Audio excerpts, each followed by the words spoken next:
Giving it, but instead I Googled as seen on. I want to eat Eric for Thanksgiving. Looks like a Butterball turkey it is. All right, Eric, we got to go. We've run out of time, unfortunately. Thank you. I don't look like a turkey, dumb. That's a good one. All right, thank you, Eric. Delicious. You see, it gives me a lot of power to make fun of other retards it is. So you make fun of yourself? What?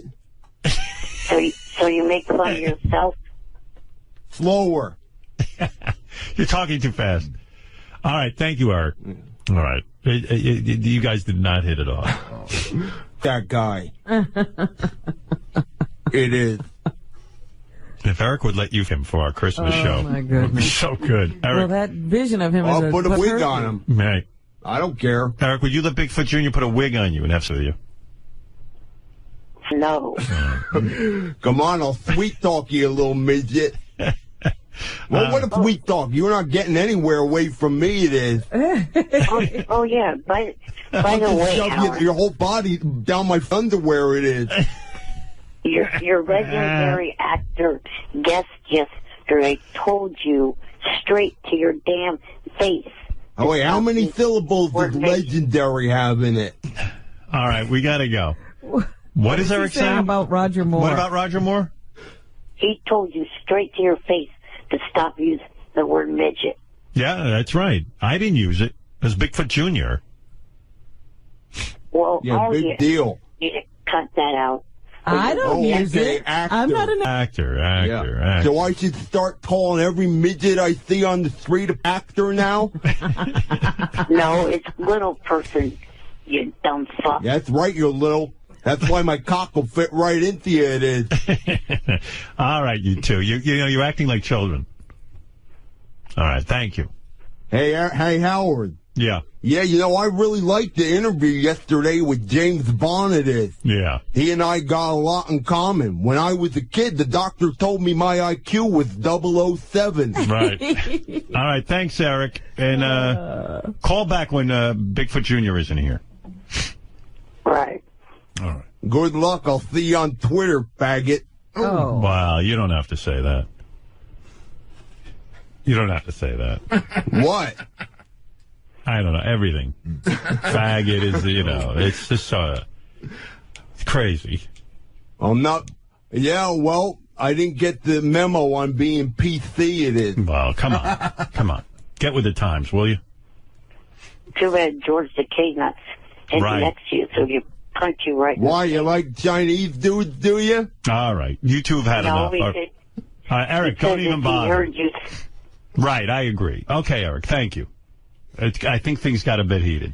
Boy, you know, we got a little of that TNA magic this morning. Yeah, we sure did.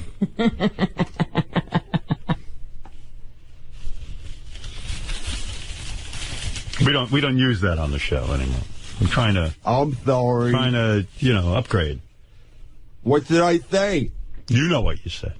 No, what should I say? Oh, you could call him effeminate if you want to go that route. Can you spell that for me, it is? Anyway, listen. I was talking to a group of Scientologists yesterday, and they said, this kid's nuts. Yeah, the Scientologists never turn down the money. No, are you kidding? They're like, hey, Tom Cruise can do whatever movie he wants. And same with Travolta. I don't care if he kills and murders people. We never tell them to leave their job. Scientologists know what happened. You know? But, I just love how they sit there and say, God should strike me down. I don't want to live if I'm not doing his work. And God just sits there. God wishes he had this kid's life. God can't believe this kid's clearing $8.5 million. God doesn't do any smiting. He just sits there. So, you go all or nothing. Right. All right. Anyway, he's definitely gone all the way to the nut house. But good for him. I can't wait for, are they filming yet? I can't wait for the day he returns to the set. I can't wait till his character is killed off. Very nice. Let's go to Eric, the actor. Haven't heard from Eric in a couple of days. He would take this role, I'm sure. He'd play the kid. Eric, do you have any problem being the kid? On 2.5 Men? Oh, I don't know if I could pass off for a 19-year-old. Oh, yes, you could. You could pass off for a 3-year-old. Yeah, you're the size of a 3-year-old. You can definitely pass. Well, one thing that took Lori's listening, the way to write him off is have him have an accident in the kitchen at the military base that he's at. Okay. Wow. His character went into the Army and became a cook. All right. Hey, Eric, what can I do for you? Well, since everybody can't seem to stand the TNA job I had, and I use the word had because I resigned from it. You resigned from TNA Wrestling? Yes. That's as dumb as the kid from 2.5 Men. Why would you resign? They're paying you, right? What are you, stupid? I do it, and you criticize it. I just said you're horrible on it. You're awful on it. But wait to be fired. But why would you? Yeah, why would you quit? You were getting paid. You dummy. Why would you quit? Well, call Johnny a dummy, too, because he's the one that advised me to quit. I doubt that seriously, Eric. Call his ass up. Why would you resign from a job where they paid you to give your opinions on wrestling, something you're doing anyway? And how is this going to affect your donations to North Shore Animal League? Not at all. All right. They're still waiting for a check. It was their money anyway. It wasn't mine. Anyway, so why did you quit TNA? I'm just curious, because this is absolutely retarded. Nobody seemed to like me doing it anyway. Did you like doing it? Yes, I like. Then why would you quit something you like doing? Because I was catching a load of crap for it. From who? Eric. From fans, from you criticizing. I thought it was funny. It was funny how bad you were. Now what are we going to talk to you about? Nothing. You're back to being unemployed. Hey, you know who wrote a song about you? A Christmas song? Who? Bigfoot Jr. Oh, I hate that prick. Yeah, well, he evidently likes you because he wrote a song about he wants to have sex with you.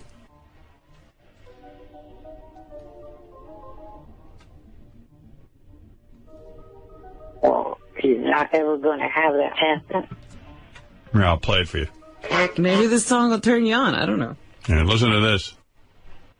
Gather around, little kitties, it is around the fireplace. Bigfoot's gonna tell you a story, it is. Oh, I don't think this is it. Wait, here's the one about you. Hey, it's Bigfoot Jr. it is. I just want to say Merry Christmas, ho, ho, ho, to the little Eric the Midget it is. Here comes my cock, right in the midget's bunghole. He talks about TNA, I think he's gay, and it's Kurt Angle that he wants to blow. I don't care that he's in a wheelchair, I'll just put a stick in his spokes. He won't get away when I'm ready to play, and I'll face till he chokes.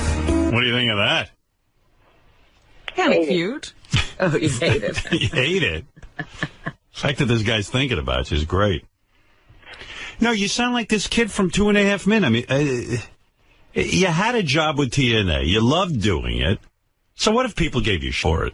You loved it. Listen, when I do America's Got Talent, some fans say, oh, Howard, you're a sellout. You did America's Got Talent. It's too mainstream. Why? I don't listen to them. If I like doing it, I do it. How did you quit? I mean, did you contact them and quit?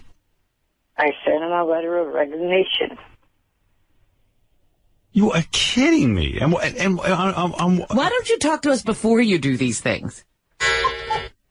You write them a letter and tell them that was a joke, and you never quit. Like you didn't do it. It's one of your imposters. You should tell them you found God, and any God-fearing man would never do TNA wrestling. TNA is bad. All right. I'll go get that job back. What's the matter with you? Yeah, I hope they haven't read the letter yet. The one group that actually employed this guy, he resigned. Doesn't make any sense at all. I am going to be on an FX series soon. Really? What's that all about? What is that? X series? FX. Oh, FX. A sitcom called Legit. Yeah. All right. John, I don't care. Johnny, I can't believe this guy quit. You're an idiot. Maybe he quit because he had other commitments. If I was there, I would throw you in the mailbox where you mailed that letter and make you go in there and destroy it. It's called Email. Oh, you did it on email. That's too bad. Can't fit you through a slot, though. No. I was thinking we could throw him in the mailbox. Have him fish out the letter. Oh, that's so crazy. I mean, that's as crazy as this kid on 2.5 Men. Of course, 2.5 Men is much bigger stakes, but as people go berserk. And really, I mean, they go berserk. It's just mind-blowing. Well, how did Eric get this idea that he could just walk into one job after another? I have no idea. You're an idiot. What are you going to say, Gary? No, hold on. I kept the letter. I want to show you his letter. His letter of resignation? Yeah. To TNA? Why did he send it to us? He sent it to every one of us. Oh, he did? He puts this... Here. He CCs everyone? Foolish, dumb, stupid. Hey, Jeremy. How are you doing? I am writing you this email to resign from the TNA Today Pick the Pay-Per-View Winners for Charity gig. The segment hasn't gone right from the start. The Stern Show has barely played the clips, and when they have all they do is make fun of the clips. Oh.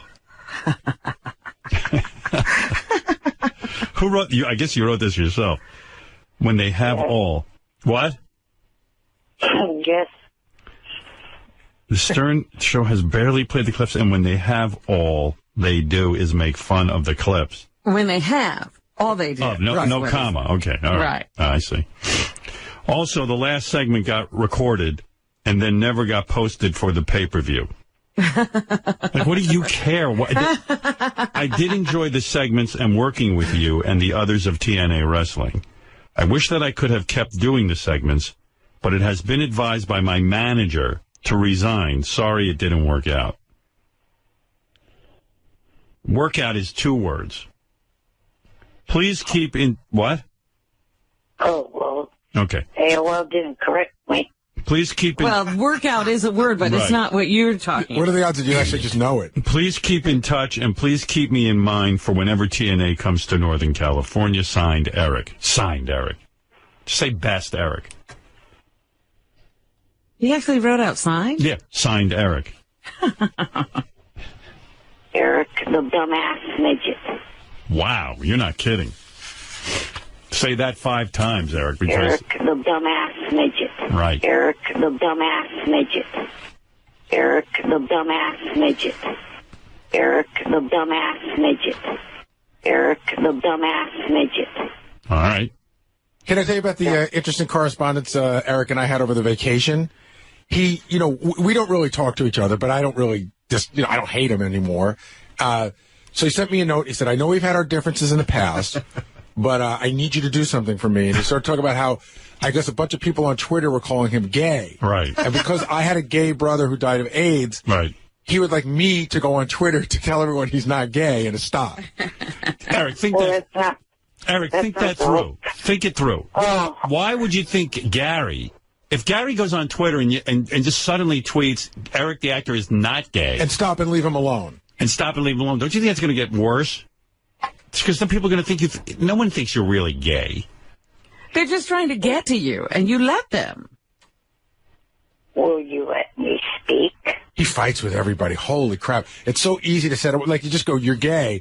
And it's like capital letters, you die. He gets so angry. The point of what I was saying in that was the fact that not only were these people saying that I was gay, but they were saying that I have HIV, and they were tweeting Gary's Twitter handle into it Yeah, you can't have that. You know how Eric's life will be affected if they find out he has HIV. But it's not my Twitter handle. Like, I'm not tweeting it. Right. Well, my point is, they're tweeting that to you and I. And Eric, nobody thinks you have HIV. They think you have a lot of other things, but believe me. Oh, If they're just tweeting it to you, Yeah. You're giving it too much credit. I want to block Eric on Twitter because he includes my Twitter every time he yells at someone. Like, I don't want to be in his loop of yelling at people. Right. And he includes me. I'm like, stop it. By the way, I mean, maybe I'm crazy, not but every time, JD. Every time, Eric. why do you include JD on your rants? He's exaggerating. No, I'm not. Why do you include him at all on your rants? Yeah. It's because I don't take out the name that the person puts in there first. He just his reply, and it annoys the hell out of me. So why don't you unfollow him? I'm about to. I want to block him. Tell those people to stop including you in their harassment of me. Well, sometimes I block him, but then you reply, and You just delete JD's name. He doesn't want to take the 2 seconds to do that.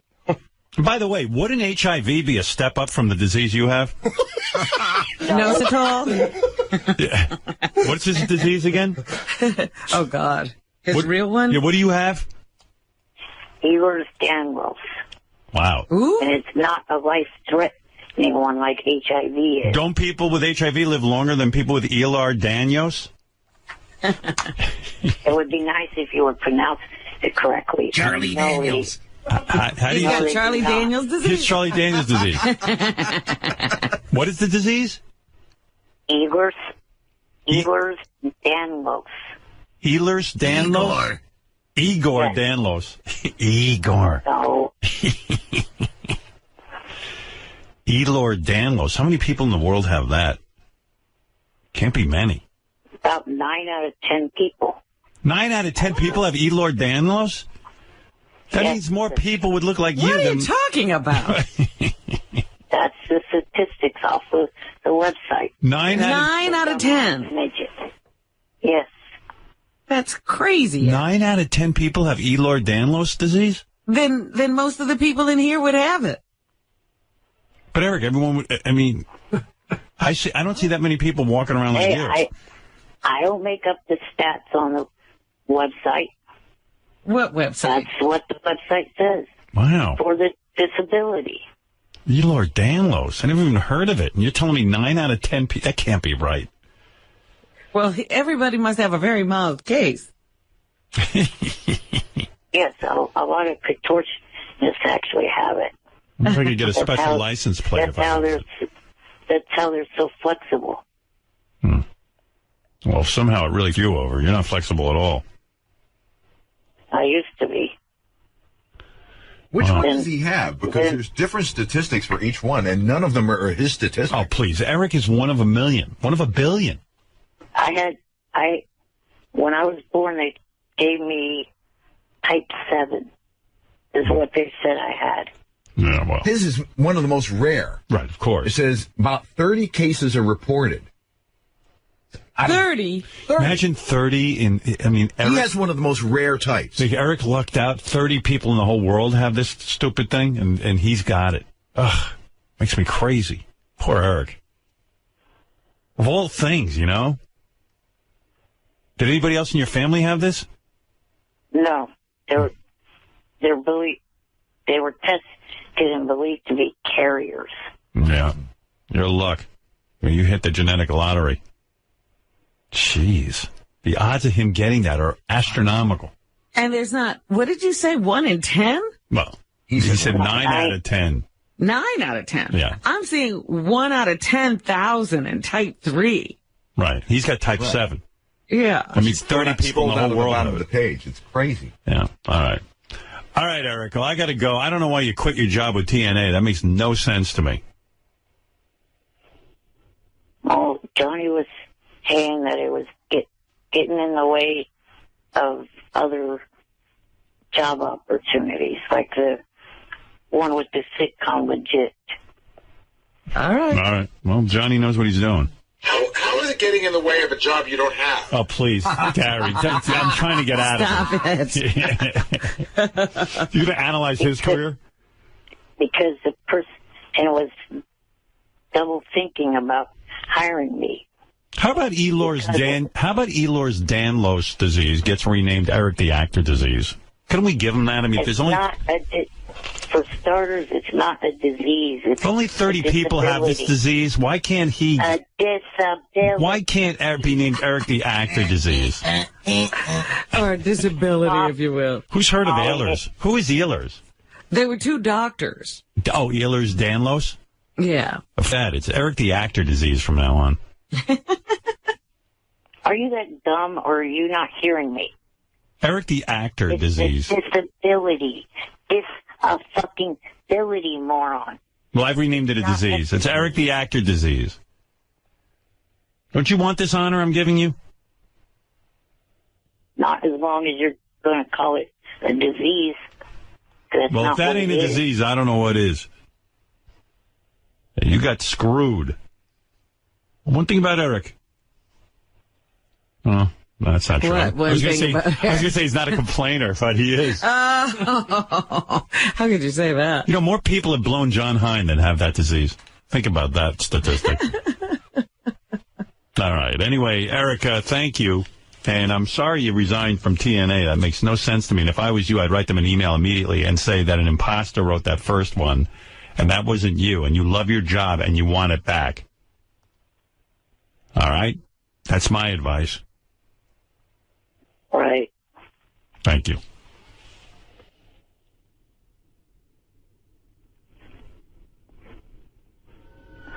I'll talk to you later.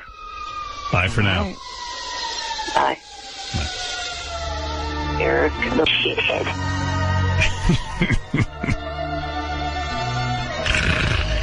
Eric the annoying midget. All right, I got to take a break. We'll be back right after these words. Let's see what else. Howard, please, please, please, please stop picking up that Phobo. The audience hates Too late Phobo. today. Yeah, all right, today I blew it. He's such a loser with nothing to say. He brings the show to a screeching halt. I'd rather hear you guys hammer on Eric the Midget any day of the week. You, Bobo, you... Wow. Eric, how about that? A nice positive for you. Not really, because he referred to me as Eric the Midget. Yeah, but he likes you better than Bobo. He also said he liked to hear you pound on me, so it's not positive either. No, I see it as a positive. He's a bigger fan of yours than Bobo. Here's a guy who says, America's Got Talent. Please do it again. One of the best days of my year seeing you live with my daughter in New York City at the AGT auditions. We were the first row seated behind the VIP section, right behind you. We had a ton of fun that day. Hey, Eric, I was thinking about you last night. If there was like a really hot chick, I'm talking about a 10, okay? Yes. And she's hot, and she's into you, and she wants to have sex with you, but she insists that she wants to call you Eric the Midget. Would you have with her anyway? I don't know, because it's being disrespectful. Yeah, but I think I'm talking about a chick who's like hotter than any chick you've ever been with. Even hotter than those chicks at the Bunny Ranch. I think you'd put up with it. I realize what you're saying. I think you'd put up with it. I do. I do think you'd put up with it. I got to be honest with you. I think your integrity would go right out the window. I'd have to think about that, but... Yeah. Eric puts a lot of thought into his stuff. You know, I was thinking if Eric ever becomes a really famous actor, and he's on inside the actor's studio, Robin, that he would have to give a lot of thought to his answers. I think it would sound something like this. You got a reporter I called? Crap, don't let the bunnies out. The Actors Studio is proud to welcome Eric the Actor. Yeah, I'm happy to be here. What you did in that film was remarkable for so many reasons. Yeah, I guess from watching that. What's your favorite word? What's your least favorite word? Ack. What turned you on? I've been a Jeff Hardy fan for quite a while. Hi, my name is Kevin Stevens, and I'm an actor here. Get the f away from me, you idiot. He comes anywhere near me, I'll break his wrist. Stay away from me.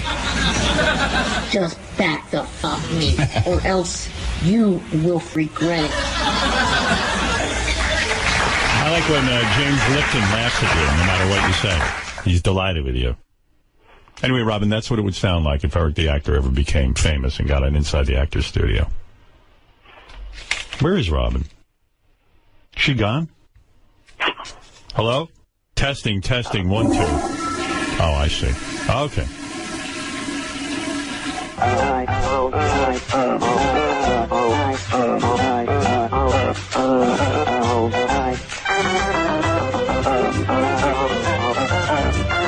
Probably went to get that Google number.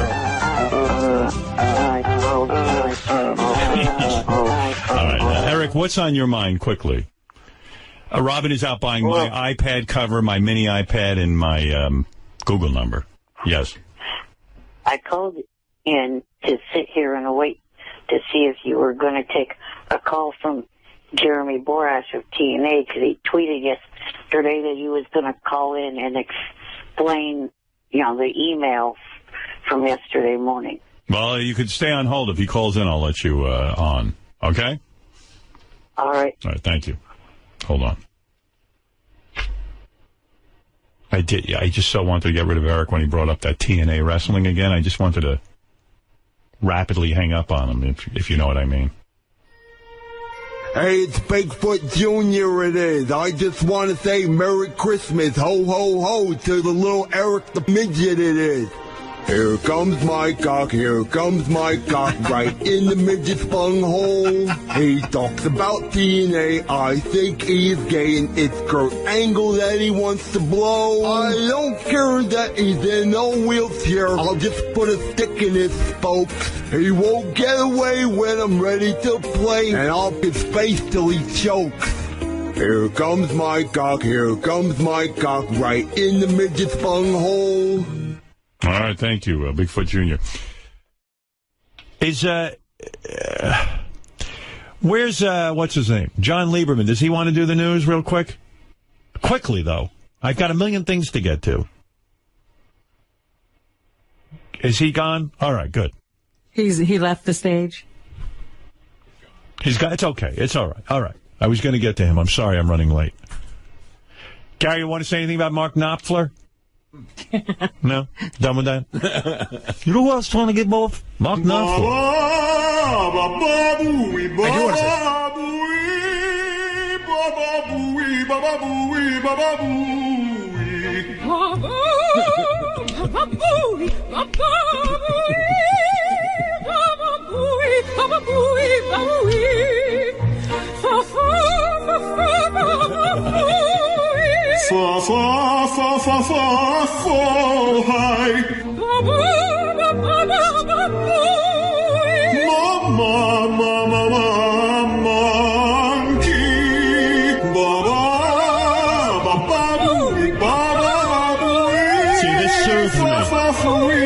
This relaxes me. Yeah, me too. Yeah.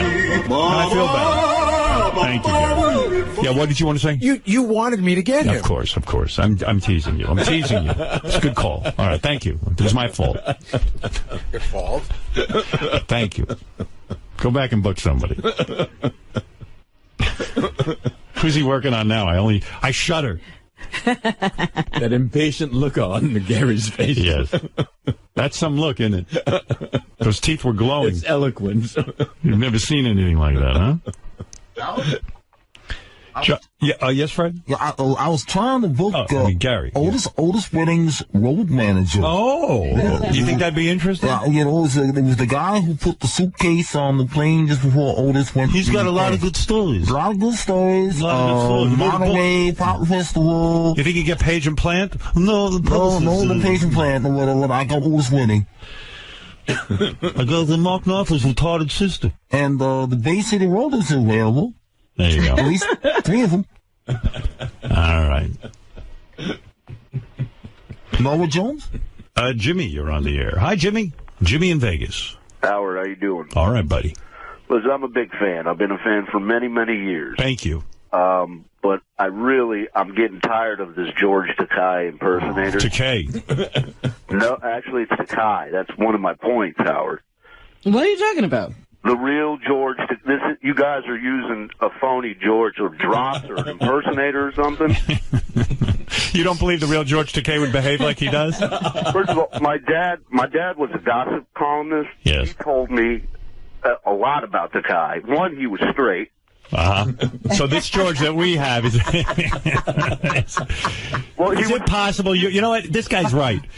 Shimmy's right. There's no way you're the real George Takei. Couldn't be. No, not with your behavior. Thank you, Jimmy. How did you fool us for so long? Right. I'm exposed. Howard, your show has a way of doing things like that. Right. I don't have. Let me see your driver's license. All right. Let me talk to Eric, the actor, a fellow actor. Oh, Eric's on the phone. Right. Good morning. I just wanted to say, I'm trying to call up to congratulate you and your act.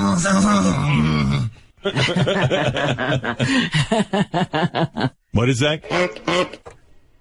I said I'm calling to congratulate you. You and acting like an ass. I didn't do anything. You're letting that moron next to you hit buttons when I'm trying to congratulate you. All right, go ahead and congratulate me. Fred, knock it the fuck. Fred, run! Fred, run!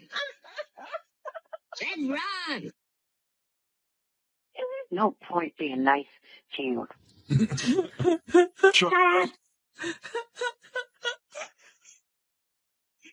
You two ought to have a show together. Fred, run!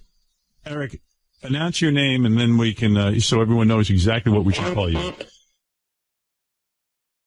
I'm Eric, the actor. Are you sure? I think you want to be called something else. No, I don't.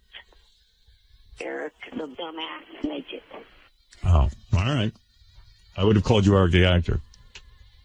Eric, the rude, obnoxious, and annoying midget. All right, if that's what you want me to call you. I was being good in calling you Eric, the actor, but I'll abide by you. Eric, the actor. Eric, all right. Eric, come on. Tell me what you're congratulating me about. America's Got Talent? I certainly hope you'll be visiting me on set. Are you going to be auditioning in San Francisco again? You know, I don't know. They haven't told me a thing. I tell you. Well, maybe they don't have it all set up yet. They don't? I don't understand how they don't. Did you watch all of The Voice last night? I think so. You know, I fast-forwarded through some of the singers. I only like the good-looking girls and that one weirdo guy. Right. They aired a commercial during it, and they said, this sounds like bad news to you, 14 cities that they're going to do auditions in. Right. They're talking about... That's not the... Those aren't the auditions that I show up at. Those are the ones that right now they're scouring the country looking for talent. Okay, I was wondering if they were going to condense that down and make the people... When I get involved, it's going to be less cities. Yeah, it'd be 3 by the time he gets... If I had my way, if I could run that show, it'd be 1 city. Let everybody come to me. Oh, with that traveling and carrying on. Why isn't it that way? You could be in Vegas for a week. When they do the Everybody voice, come there. When they do the voice, they do the show. All the talent comes there, and they just do it. I mean, why the charade? Why do we have to go around the country? Just bring in all the talent. I heard that, and I was like, oh, geez, he's going to hate that. Yeah, well, I do hate it. That's the one part I don't like. But all right. Other than that, I like it, sort of. I mean, you like it once you get to the city. You just don't like traveling. I just hope my fellow judges are good. I like Howie and Sharon. Now, is there any update on what you were saying about trying to get me on Whitney? Because someone keeps asking me repeatedly. I have no update. I've been so busy with this new deal and the whole thing, and... Well, are you going to be difficult to negotiate with? Because you lost the last job we tried to get you. I had you so hooked up, and you let Ronnie run off with it. I had him on Cougar Town. Can you believe this, George? I had this kid a job on Cougar Town. He was going to be the life of the... You know, I got him several acting jobs, small jobs. What was he playing? You know, George, I'm glad you're here. This is a great thing. They say to him, I know the guy who writes Cougar Town. He's the executive producer. And I know Courtney Cox and I know Krista Miller, that, you know, they're all on that show. They said to me, hey, we'll get Eric the actor or one of the people and we'll put him on the show. We'll write a part for him. Write a part for him. You would have died and gone to heaven to have him write a part for you, right? Absolutely. Yeah, who's sitting and writing parts for you? Well, listen to this guy. There's something I wanted to ask George before you hung up on me. All right, hold on a second. I got to explain George your situation because he won't believe it. So I say to this Bill Lawrence, you know, he's the producer. All right, Eric the actor. He goes, well, what would Eric play?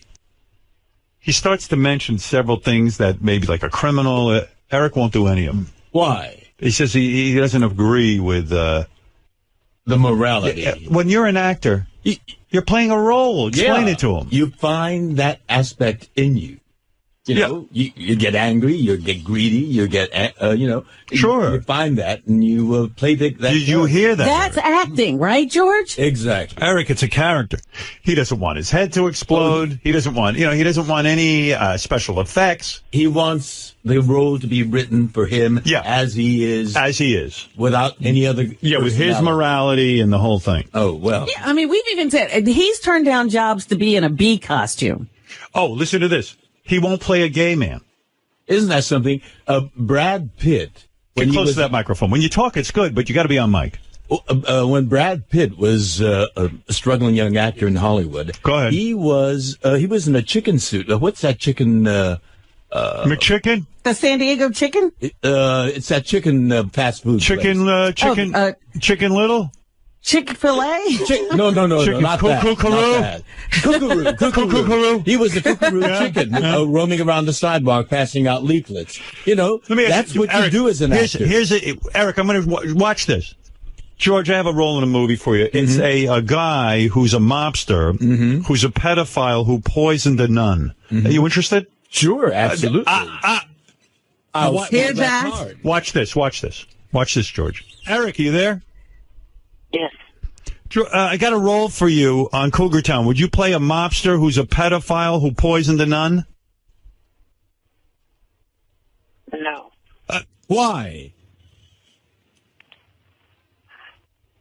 I just don't feel like playing that character. Well, I thought you were an actor. Don't you act? Yes. But you want to be you rather than act a character. Well, That's not an actor.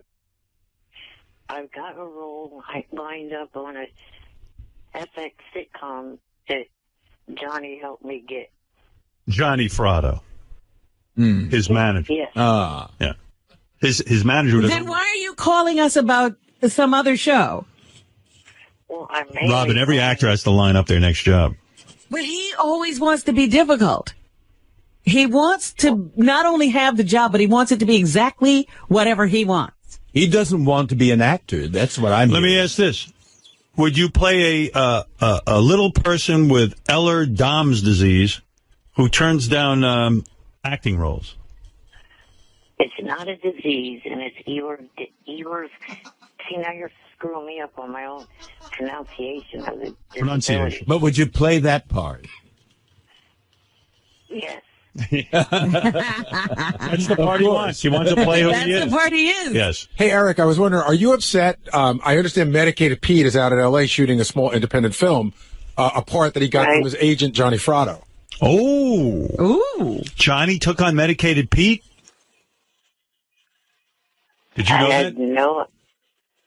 I had no idea that Johnny was. Hey, Eric. Let me ask you something. Let's say a call comes in for a role. Did Johnny offer you that role? No. What are you saying, Howard, that he's not concentrating on Eric's career? Well, I'm saying, what if a role comes in, who does he give it to? Eric or Medicated Pete, his new client? Like, you think that might have been a call for Eric, but Medicated Pete's easier to work with. Well, I know Johnny's an ethical guy, but I mean, he's got to think, who's the guy who's most likely to actually take the work? I don't think Eric wants to work. He just wants to hang out. Yeah, right. You did. Thank you. No, I want to get as many parts as I can. Sounds like Medicated Pete grabbed one of your parts. Ronnie's already grabbed one. And Ronnie grabbed one. Are you straight or are you gay? All right. Would you play a gay guy? No, not to insult you, but no. Of course not, because you're not an actor. Eric, watch this. You're not an actor. George, would you play a black cowboy who yodels in a submarine? It'd be a stretch, but I would audition for it. You'll try it. There you go. Do you see the attitude difference, Eric? Well, he's not an actor. No. He doesn't want to act. That's why I, for years, would not call him Eric the actor, because I felt he wasn't an actor. No, he isn't. I am Eric the extra. Eric the extra. Right. That's who he is. No, that's not at all. Well, how can you justify the word actor? When you don't want to act, then you're not an actor. Right? What do you consider Eddie Murphy? An actor. He's an actor. Comedian. Yeah. He turned Genius. down Ghostbusters. Yeah, because he had 5 other projects going. He made a bad call on that. Turning down a role. But he would have done it, yeah. And by the way, the role for the black guys, quote unquote, in Ghostbusters was a very, very small role. And he probably said, hey, I'm hot as a pistol. I don't need to be doing 5 lines in Ghostbusters when I can be doing, a Beverly Hills Cop. That ain't you. He got into a position. Will Smith played a gay guy in 6 Degrees of Separation. That's correct. That's right. Oh, look, you haven't heard from him since. No, I don't think you want to act. You just want to be Eric. No, you just want to, hang out on the set. You want to be Eric who hangs out on the set. Right. Eric the set decoration. All right, Eric, I got to go, but let me know. Wait, I wanted to ask George a question. Yes. Now, has anyone asked or told you when the Halloween episode of the New Normal that you were on is supposed to air, because it never aired? No, because it was Halloween themed, and it was preempted by Hurricane Sandy. And it certainly was not, Oh, my God, I want to kill myself. Yeah, well, it's going to be on next year during Halloween. How about Eric just compared himself to Eddie Murphy? Nothing delusional in that. George, would you play a gravedigger who rapes corpses and eats them? Well, I'm not that at all. It's the farthest thing. You're an actor. I am. But I will play that part. Right. I'll try to find something in me. Good, then I have a movie for you. Yeah, I wrote a movie last night about a gravedigger who rapes corpses. You just saw the greatest script. I tell you, I am a guy. I love monster movie. I love vampires. All this stuff. I never considered myself a guy who was into zombies. I don't care about zombies. I love zombies. Always loved zombies. Well, I didn't. And, now I watch the Walking Dead, which, by the way, was just in the newspaper. Their last episode that just aired this week got 10.5 million viewers. Now, for a cable. And that's cable. For a cable channel to get 10.5 million viewers is pretty remarkable. That's like more viewers than like The Voice gets, and The Voice is a big hit, or more viewers than, I could give you, comparisons, but it's such a good show. I love it. Brilliant. Brilliant show. They do it so well, and I'm not interested in zombies. I don't like talking people. I don't like walking people. What somebody said was, in the movies, the zombie fun lasts only about a couple of hours, and Walking Dead has managed to extend it over weeks. It's brilliant. Yeah.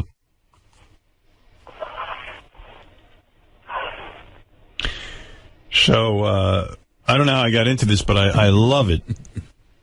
Zombies have always been a great genre. You didn't like Night of the Living Dead and all that stuff? Those are great movies. Yeah, those I like. Would you play a zombie though, Eric? Right? No. Wow. I mean, Eric, do you realize not that many people are anxious to give you an acting job? Eric, the stupid. Well, that's an appropriate title for you. You certainly aren't an actor. George, would you play an egocentric actor who wears a toupee and from the cast of Star Trek? Now, that's really going to be both close to me and a stretch. Right. But you'd play it, right? All right, Eric, I got to go. Thank you for the congratulations on America's Got Talent. I do appreciate it. Thank you. Very sweet. Talk to you later. Get to work on getting him a new role.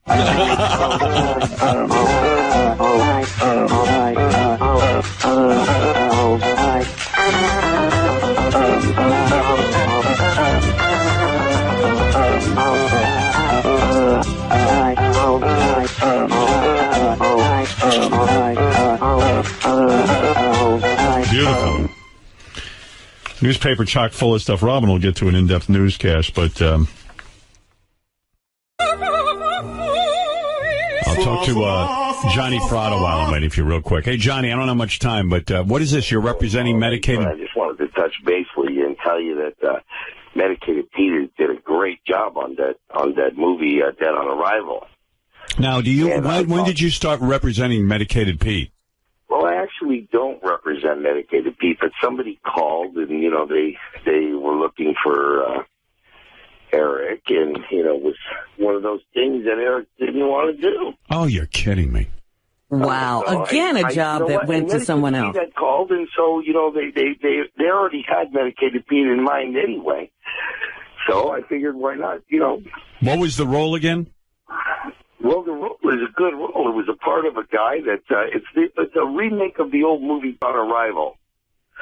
So he Medicated Pete got love scenes with a hot girl and everything. It's pretty wild. And what was Eric's objection to the movie? Well, he didn't want, like somehow the guy's a killer or something, and he didn't want to be involved with being a killer. Oh, hold on a second. Eric, you there? Yes. I didn't know you. I had no idea you were offered the role. Shut up. I'm going to claim on what Johnny is saying. He never once approached me with this role. Yeah, but you never said to me. I did approach you. I said, would you be... No, you did not. Did I ask you, can you be a killer? And you said, no, I'm not capable of being a killer, even though it's pretend. And I told you, Eric, even though you can't really fire a gun, you could still can pretend to fire a gun. Nobody knows that you can't fire a gun. I mean, the one guy in the Forrest Gump that had one leg. Do you think they really cut that guy's leg off to make him have one leg? Eric, can I just say something? Can I jump in here listening to this? And I'm sure George Takei is aghast at this. He's mad at George, too, right now. I just heard a message that he was yelling about George. Oh, really? Why is he mad at George? Tell him, Mary. All I'm going to say is I have to respectfully disagree with George's opinion on the fact that I'm not an actor. You're not, because George hit it right on the head. I know. You cannot possibly. You just lost a role to Medicated Pete because of your attitude. You're Eric, if you're serious about acting, your attitude is crazy. You're playing a character. If you play a gay, psychopathic killer, it doesn't mean you're gay or a psychopathic killer. It just means you're playing a role. All right, listen. You want a role written for you specifically, and you won't be any other character other than you. That's not acting. I have my name in credits of TV shows. They don't do that for extras. I have had my name on the back of DVD cases. They don't do that. Yeah, because I get you these roles that are tailor-made for you. Medicated Pete just took a great... I am a fucking actor. Eric. For 10 damn years. What? Eric, wait a minute. Wait, Johnny, hold off a second. Johnny, hold off a second. What, Eric? I've been acting on this show for 10 years. Acting what? This is not my real personality, you dumbasses. Wow. Well, this is acting. Then what is that? Wait a second. Then what is the real Eric? What is the real Eric? A nice, easy to get along with person. Oh. Then prove it. Reveal the real Eric. I want to meet see that. Yeah, me too. Yeah, we'd love to meet him. Eric's a shock. I do myself. All I know is I get letters from the real Eric every day. He sounds like you're demented. Eric is Medicated Pete didn't call me one time during this whole deal. That's A. And so, B, Howard, you did get Eric another job because Eric got a job on a TV show on FX called Legit. That came from you. Right. That's a brand new, and that came from you. So and Eric didn't want to tell us that. Right. Taking that role, except for that the time ain't right, and we got to readjust their schedule. Eric, so you lost a role that that Medicated Pete took, and he got to make love to a woman in it. Oh, because Johnny did not tell me about this till an hour or two ago. Part about the killer. You had to be a killer. You told me. Would you have taken Eric? Would you have taken the role seriously? As a killer, Howard. Would you play a killer? Yes. Who has to shoot a gun? And who makes out with a woman? Yeah. Yes. Bullshit. No, he says he would have, but all right. Listen, guys, I can't go over this again. I mean, Eric. I predict that Medicated Pete will be the next Norman Fell. You wait and see. How did Medicated Pete do with the role? Because they said he hit it out of the park. Wow. They said he hit it. And by the way, Howard, I also got, Eric, a sponsorship deal with Eco Solar, the people that make the solar cases for the iPhone. You know, a solar case. So Eric, are you jealous at all of Medicated Pete's new success in his relationship with Johnny Fratto? Yes, because I'm being abused, threatened, and harassed on Twitter, and it's his job as my manager, agent, and PR person to stop them. Is this the real Eric I'm talking to, or the actor Eric? A mix of both. A mix of both. All right. Well, how the heck are we supposed to know who we're talking to? Well, that's why he's a masterful actor. I'm saying, but Robert, how do I know who I'm talking to on Twitter? There's 9 million people on Twitter. How do I? You can't control Twitter, Johnny. Just because I'm a little annoyed with it, but I'm fascinated at the same time. Eric, answer the question. How could Johnny protect you from negative comments on Twitter? I'm curious. On Twitter. Like any other PR person protects their client. How? They dispute the bullshit that is being said about. Yeah, but I have an agent. Oh my God! I have an agent. I get terrible comments about me on Twitter to the point that they drove me off of there. How would my agent doesn't go on Twitter and defend me? Yeah. And Howard, he got a big sponsorship. He got a great sponsorship deal with the company. No, I heard that. I heard it already, Johnny. I'm just trying to get to... All right. Look, guys, I got to go. Congratulations to Medicated Pete and his acting role. Eric, sorry to hear you missed out on a role. You got to loosen up. Thanks. He did get a role, though, Howard. He got FX. He got on FX from you. All right. Eric and Johnny, thank you, and I hope your relationship continues. All right. Thanks, guys. And what about that, George? Tell the thing about it is this Donald Trump, don't let him get... There's more pussy for him. Let everybody be gay. Absolutely. Makes more girls left out for everybody else. I told him that, too. Right, Johnny. Johnny's very wise. Eric, you'd be smart to listen to Johnny. All right. Thanks, guys. Johnny, what about the $1,000 bounty that the Eco company wants? Oh, okay. I'm not going to say listen to the endless plugs that these two... Geez. I mean... I guess that was Eric the businessman. Eric the businessman. Well, he's not an actor because... Hey, Johnny, what about the $1,000 thing that Eco... Like I'm some sort of schlub. Bounty. Why don't all my sponsors just skip buying commercials and just go to and Eric? Go to Eric. Eric and Johnny directly. Oh, dear. Hey, Hey, Eric. Eric the actor, everybody. I'm just curious. Happy New Year. How was your New Year, Eric? Did you do anything fun, or is it just, were you like me, just sitting home, drunk dialing? Well, I wasn't doing the drunk dialing part, but I was sitting home. Did you He's drink? sitting all the time. Do you drink at all? No, I don't. Because that would affect your health, right? Yes. Yeah, I'm like He Eric. drinks Pepsi. Now that I'm like, I don't know, my health is always bad. Like, I can't even drink either. I know you were drinking at the Christmas party. Yeah, I don't drink anymore. I stopped. You really did. That liver thing got to you, huh? Nah, you know what it is? When my doctor told me about that liver thing, and then I was only allowed to have one drink. It's like, why bother? He goes, you can have one drink a week. Oh, boy. And I went, one drink a week?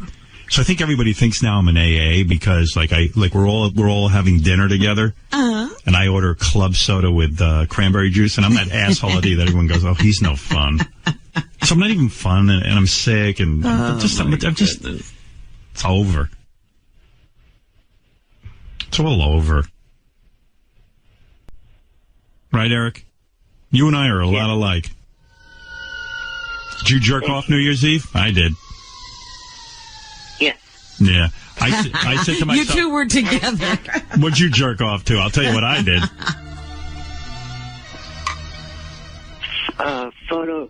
Photos of big breasted women I've seen on Twitter. Yeah, well, I was probably more pathetic than that. Oh, there's a guy out there who has to write a song about, I'm jerking off to your big breasts on Twitter. Yeah, I know. Like, what time did you go to bed on New Year's? I think after 3 in the morning. Oh, he stayed up late. What were you doing? Jerking off. He's got a whole thing he's got to do. I mean, he's got to lay on his stomach. I was catching up on my stuff that I had recorded on my DVR. Oh. Yeah, Eric's got to lay on his stomach in his bed and rub into the sheets and everything. So he's got a whole, right? You got a whole situation. You can't do it in the chair. I didn't think I was going to masturbate because Beth and I had tons of this in Mexico, but I got home and I said, it's New Year's Eve. I should do something to have fun because I was so depressed and lonely. And I said, well, okay. So then I go on my, I got 3 iPads now. And one of them, the one I chose to go on to masturbate to was my Wi-Fi wasn't connecting. So I was all there aggravated, and I said, I'm not going to masturbate. And I'm angry. I'm the only one suffering. And then I got a different one, and I jerked off to babysitter porn again. Is it the same movie? Yeah, because on YouPorn, I've run out of new ones. They only have like 15 of them. Oh, dear. And I've seen everyone. You got to switch services. Go to another service and get their babysitter. There are other services, and people tell me about it, but I'm like too lazy to even. I'm humiliated enough that I have to go to YouPorn. Red Tube's another one. What is it called? Tube? Yeah, somebody told me Red Tunes, right? No, it's like YouTube, but Red Tube. Oh, Red Tube. Yeah, they got babysitter porn on there? I don't know if they have that, but I know they have a lot of female porn. Yeah, and I'm telling you, on YouPorn anyway, on their main page, there's some of the ugliest women with bellies. Like, you're going to be in porn, man. Get your stomach together. Christ well, why do they have to put their pictures up? The chicks, here's what I've noticed. Chicks who do the kind of porn where you just masturbate, like girls who masturbate themselves, they're A quality. They're really good looking. There are levels. But the ones who do the nasty, like anal and blowjobs or blowing 2 guys and stuff, they either have like a pretty nice face, but the fat body or disgusting sloppy tits. And I'm like, you know what? I can afford to be here because you've chosen to be in a business where you're naked and your whole thing should be being in shape. Well, they're getting away with it, apparently. All the guys are in pretty nice shape, and I'm like, why bother? Like they're all Why are you shaved. looking at a guy in shape? Yeah, like when a guy has a flatter stomach than the girls, I'm like, what the hell? This is confusing. Like, he's got a better body. He's got a nicer ass. Concentrate on him. Yeah, and by the way, when a girl shows up for work with like a big nasty pimple or open sore on her, like, what? Like, let's cancel You're looking shooting. at open sores? Yeah, like cancel shooting, for God's sakes. I don't know if they can. Yeah, I guess there's a budget. We're set up. We're shooting. Yeah, we got to go, man. Try and cover that. Speaking of shooting, I'm not going to be doing the show legit. Cause what's that? Legit? The FX sitcom I was going to do. I didn't even know about that. I think he told us before the holiday. Yeah. And there were several things. The quote was too low. Not enough time between now and the time that they wanted to do it.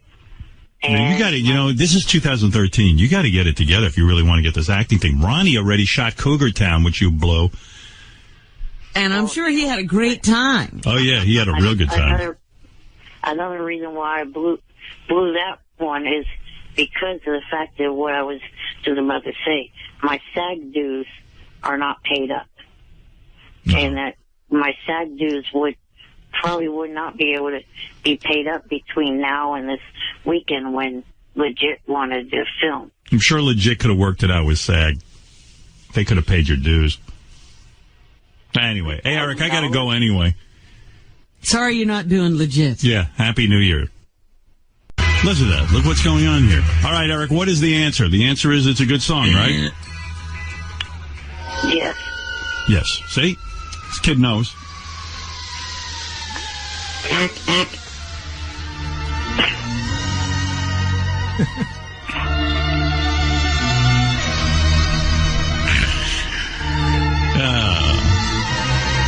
Eric, are you there? Yes, I am. I'm calling in reference to the thing with Medicated Pete because, it seems like Johnny's more focused on Medicated Pete and also Johnny's own career than he is at helping me with anything. He completely screwed up the whole thing with Legit. I mean, not only... Is Johnny Fratto, Eric's agent, now working exclusively with Medicated Pete? Is that what's going on? I think he's working with both of them, so I think Eric feels that, hey, you're getting stuff for Pete, but you're not getting stuff for me. But the answer to that is very simple. Pete got offered a job, and he said yes. Everything Eric gets offered is almost no.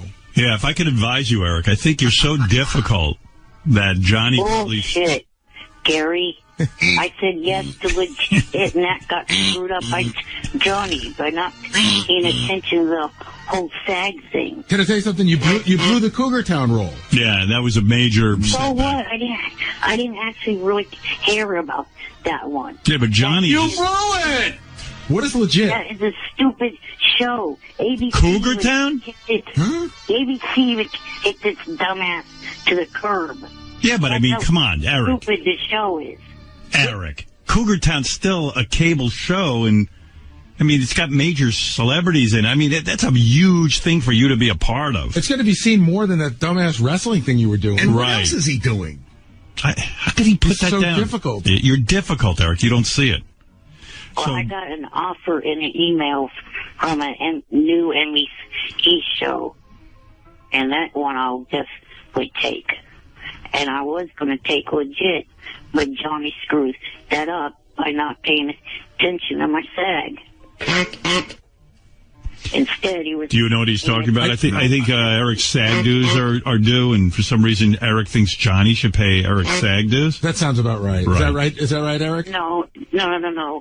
See, I've been told that I myself have to pay the SAG, but what I was hoping was for some way for someone to give me the money, and then I transfer the money to SAG in my own name. How is that Johnny's fault? In other words, you're supposed to pay your SAG dues and you can't, and it's Johnny's fault. Because any other legitimate agent probably would have noticed that and fixed it. No, my agent doesn't pay my SAG dues or even know when I pay I just pay them. Yeah, you have to pay them yourself. Everybody does. That has nothing to do with your agent. You want a dad. You don't want an agent. You want somebody to just take care of your life. You do nothing all day. You could certainly keep track of paying some SAG. And you know what? When you get a gig, you save the money for your SAG dues. Your SAG dues can't be much, by the way, because... Well, no, your initial thing is like $600, isn't it? But I think he's in already. Are you in? No, it's $3,000. Oh, wow. $3,000 for you to join? Read it on the website. Well, that doesn't mean it could be different for him. You have no money. No, he hasn't negotiated or talked to anybody about it. Yeah, and you could even say you could have said to Cougar Town, look, I got to be a SAG member. Why don't you guys give me $3,000 and pay my SAG dues? That's the move. Yeah. And they would have done it for you. I got in because Private Parts paid for it. Right. And that's the only thing I've ever done. Yeah, I don't even know why I'm in SAG. I haven't done anything in a long time. I will tell you right now, the dues, I think my dues are $120 a year. The only reason I pay them... So you can get those movies. Exactly. Right. And I don't even get those movies. That's the only reason I pay. Because $120 a year to be in the movie club. I just stay in it in case I ever do any kind of movie again. Although I ran into Les Moonves, he goes, when are we doing the sequel to Private Parts? I said, I don't know. I don't know. I don't want to go through that again. Writing being involved in developing a film for 4 years. And until I found the writer, I haven't found the writer, Lenny Bloom. I mean, it took forever. It was just a long, arduous process. I'd rather just walk in and have a finished script or something, and then I get to be an enemy of a superhero. So why don't you say to Les, I want to do it, bring me a script? No, because no one's going to. No, I've been handed scripts since Private Parts. That was 15 years ago. They're all bad. But no one's handed you a sequel? No. Of course not. I would think that who's going to write a sequel but me, when you think about it? Well, the movie had success. Yeah, the movie had success, so I'd have to write the sequel. No one's going to be able to write that. I'm like that little fat chick on Girls. I got to write everything myself. When you look like me and that little fat chick, we have to write everything ourselves. I'm in full support of her. I think I hear Eric getting upset that you're not talking about him. Well, hey, what's there to say? Hey, by the way, your arch enemy, Medicated Pete, is coming in. He's got a whole bit today. We'll put him out on the street with a kissing booth. Right. So, question. Do you have a case for any one of your 3 iPads? What? He wants to know if you have a case for any one of them. Yeah, of course I do. I think he's mentioned it a couple of thousand times, Eric. I got the best case for the iPad Mini. I did so much research. You were rubbing that in my face, too. Yeah, it's a beautiful case I found. It's like 30-something bucks. You're funny, though, because you said to John, you like this case? And John goes in and you go, let me see your case. And John shows it to you. You go, yeah, that's the wrong case. Hey, he's got a horrible case. He's all over the case. Yeah, well, your case is bad because the front is all exposed. I like that. I like it. It's right this here. Case right here is the best case. Who makes it? And I didn't get it for free. I paid for it. I paid for it. Yeah, you couldn't pay much for that. It's not that good. I had that one. I actually bought that one. I love it. Yeah. This is made by Belkin, and it's got a quilted cover. You can look it up on the internet. Get the mini iPad. By the way, is the mini iPad a success for Apple? Yeah. How do you know?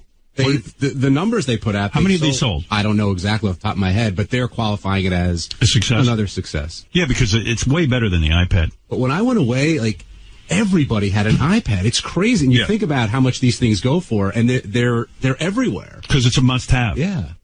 Like, even people with no money have to have it. It's just you got to have it.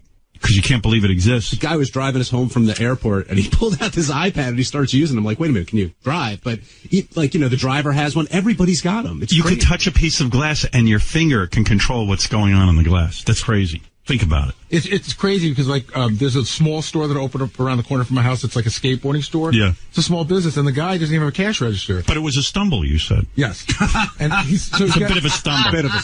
Right. So he's got an iPad, and you put a little thing on top, and you can swipe the credit card through. Do you feel idiotic having said it was a stumble? I mean, how could you look at the iPad and think it's a stumble? No, because I don't think everybody thought it was universally great at the beginning. Really? Everybody didn't look at it and go, oh, my God, this is amazing. I mean, it started to sell, but there were people... I didn't have it in the beginning because I just didn't know about it. Right, but once I saw what it did, I was again, they announced it on Friday. Yeah. Nobody saw anything from the little... So why would you say it's a stumble? From the little information, because I felt that... Why wouldn't you just say, I don't know? Well, because they asked my opinion. They're looking for an opinion. And I just said that... That was such a bad opinion. But there were... Not everybody said, oh, my God, this is the greatest thing. I mean, that's like saying during World War II, oh, Hitler will probably go away. Hey, you know what? I look at it. You know what I mean? Like, if we just leave him alone, it'll probably just go away. Roger Ebert gave Godfather 2 stars. He did? He did, yeah. Yeah, that was a dumb move, too. Happens. Yeah. But that's going to haunt you if you want to be any kind of techno guy. I'll get it. I mean, it's the greatest invention ever, right? The iPad. Right. All right, a bunch of things to play. Oh, okay. Why don't I do Medicated Pete first? And then I got a bunch of things to play for you. All right, Eric, I got to go. Well, the reason why I asked about the case was because I know company that makes cases that actually charge the items while they're in the case. Solar. Oh, that's cool. That's cool. That's cool. A case that somehow captures solar energy and charges your iPad? I don't believe it. iPads, iPhones, Androids. And you don't have to plug in? Well, I think there is some kind of way that you have to plug in to begin with.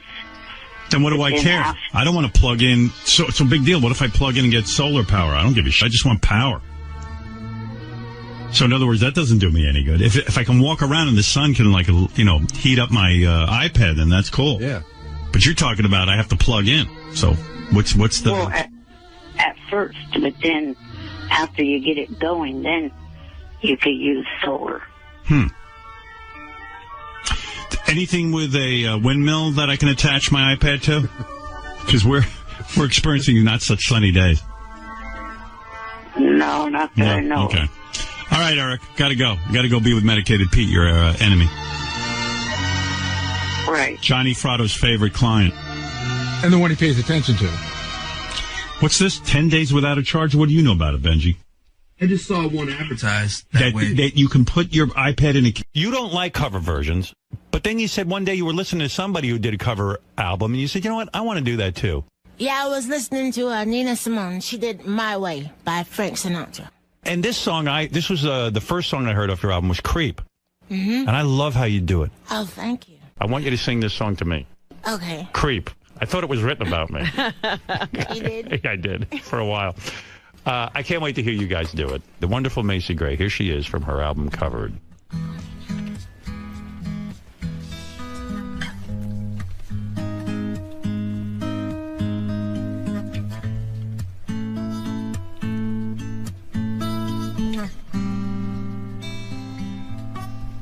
When you were here before, couldn't look you in the eye. You're just like an angel. Your skin makes me cry. You flow like a feather in a beautiful world. And I wish I was special. You're so very special. But I'm a creep. I'm a weirdo. What the hell am I doing here? I don't belong here. Whatever makes you happy, whatever you want. And I wish I was special. You're so very special. But I'm a creep. I'm a weirdo. What the hell am I doing here? I don't belong here. No, no, I don't belong here.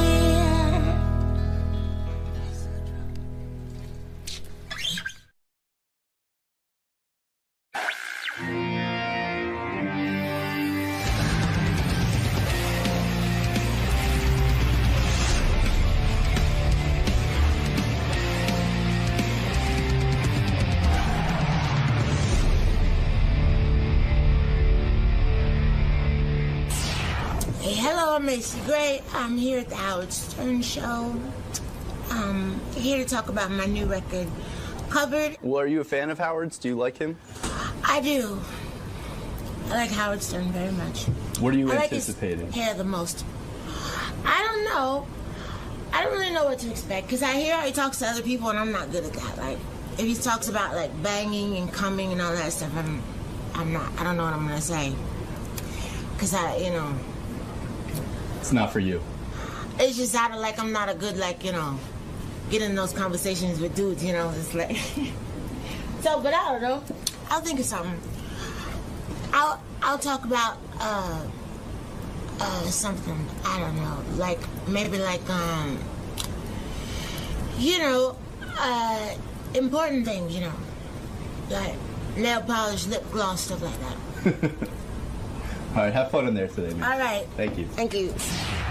So her story is great. So she was originally signed to Atlantic Records, but they dumped her. Right. Before that, she had recorded this demo with a friend, and that had just made the circuit. But at the time that she was signed to Epic Records, she was living at home again with her parents, 2 kids, another one on the way. This is after the first record? After my understanding, after the first record deal fell through. 1 minute. And like this guy basically saved her. Before she had a hit song. Exactly. So then the album comes out in 1999, sells 7 million copies. She wins a Grammy for Best Song. Or Never signing with Epic. She had 2 kids. Was pretty. So Jeff Blue got her a deal at Epic, right? But she was dumped by Atlantic. She still hadn't become famous. This was all. Well, she had a record deal, got dumped before she even got a chance to be before the anywhere. record even She came had to live out. with her parents, and she had 2 kids and was pregnant. Correct. And moved in with her parents. Correct, because she was divorcing her husband. Okay. I thought it was amazing that Epic Records at a time, just to give you a sense of the record companies at the time, had a $15 million marketing push for the first album. Now that's the marketing for the entire year for everyone. There's some lyrics there where she's talking about, you know, her sex stuff, which you may want to talk about. 10. She seems very laid back, Howard. It's kind of funny that, you know, she won a Grammy in 2000. 3 years before that, she was a Grammy escort, meaning she was taking talent to their seats. Wow. You got Hey, Macy. Hi. Good to see you. You too. I forget exactly how I got your new album, but someone put it in my hands and I was home. I was listening to it. I loved it. And I know. I was going to ask you how you got it. somebody sent it over to me, or somebody said, hey, you should listen to Macy Gray's new album. It's coming out in a few weeks and you should hear it. And I said, okay. And I just threw it in there and I was just like, wow, good, because I love cover versions as long as they're different and somebody, you've got such an unusual voice that it's a good album. Thank you very much. Yeah, how'd Letterman go? It went great. You did he didn't interview you. He just did the musical thing, right? Yeah, we just did music. I didn't get couch time. No couch time. Does that upset you? I feel you should have had couch time. No, someone told me that everyone's afraid I'm going to say something, that I shouldn't say on television. I'm hoping you do. I know, right? You're an interesting woman, Oh, thank you. I think. I mean, I know a little bit about your life. Where did you grow up? Canton, Ohio. And when you were in Canton, Ohio, it's weird. Your parents sent you off to a white boarding school, right? Yeah, I think all boarding schools are white, though. Right? I mean, have you ever heard of a black boarding school? Boarding school is called, Juvie. That's Juvie, that's right. That's so bad. Yeah. Well, you grew up in Ohio. Yes. And you have such an unusual speaking voice and, of course, a singing voice. Was it embarrassing to you growing up to speak in public and to other people because you sounded different? Oh, yeah, when I was younger, because, every time I would talk, everybody would start laughing, and everybody had an imitation of me, And would the teachers say, hey, shut up?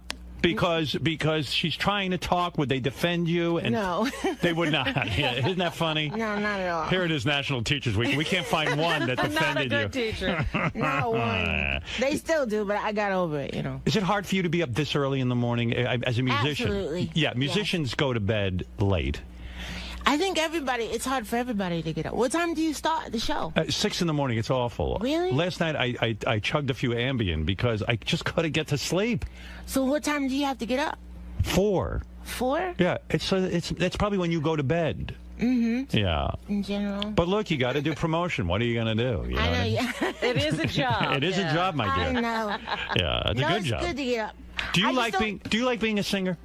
I do. I love singing.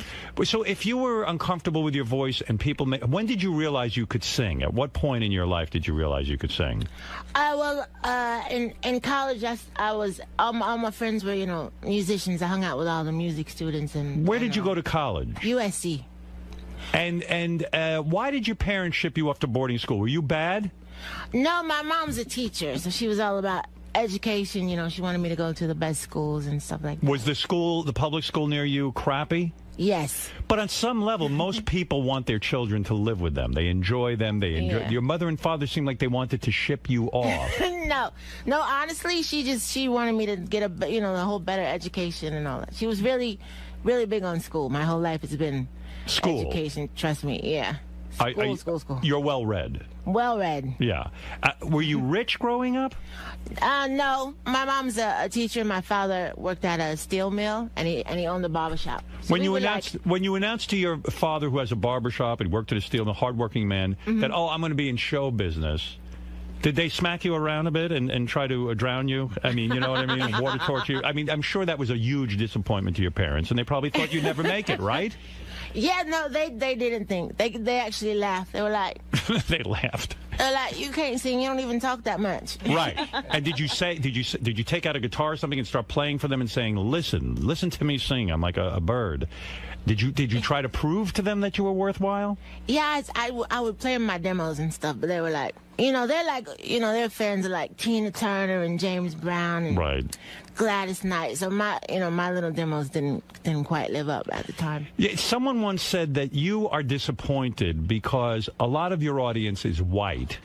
You never said that? Absolutely not. Well, I'm making it up, but you tell me if it's true or false. Okay. A lot of you have a very big white following, and you would like to have a black following. You would like more of a black following. Is that correct? I've never said that. I'm not saying you said it. I'm saying I'm saying it. Oh, you're saying it. Yeah, but I'm making it like you said it. Would you like more of a black following? No, I have a huge black following. I have all Doesn't kinds of matter to followings. you. I've never really thought about it like that. I mean, my concerts are generally mostly white fans. Right. But I think I'm just so used to it. I've honestly never really thought about it like that. Because the reason I ask is because when you went to boarding school, like you said, most boarding schools aren't black. Were you the one black kid at the white boarding school? Yeah, there was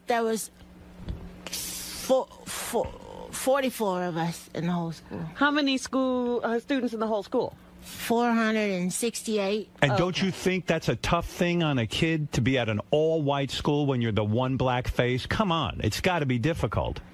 No, I think mostly you just when you grow up, you have different, it kind of messes with your head as far as where you sit in the world, Right. As far as your stature and because everything represented to you is white. All the teachers are white, and most of the kids are wealthy. You know what I mean? I mean, imagine going to school and to see faces that look like mine. You'd throw up. They did look like yours. They did, right? Yeah. You're probably like, ugh. No, but I mean, it's just part of life, It's not. So when you got to socialize with black people after going to an all-white school, and then you go to USC, I mean, did you feel like a fish out of water? Where, at USC? Yeah.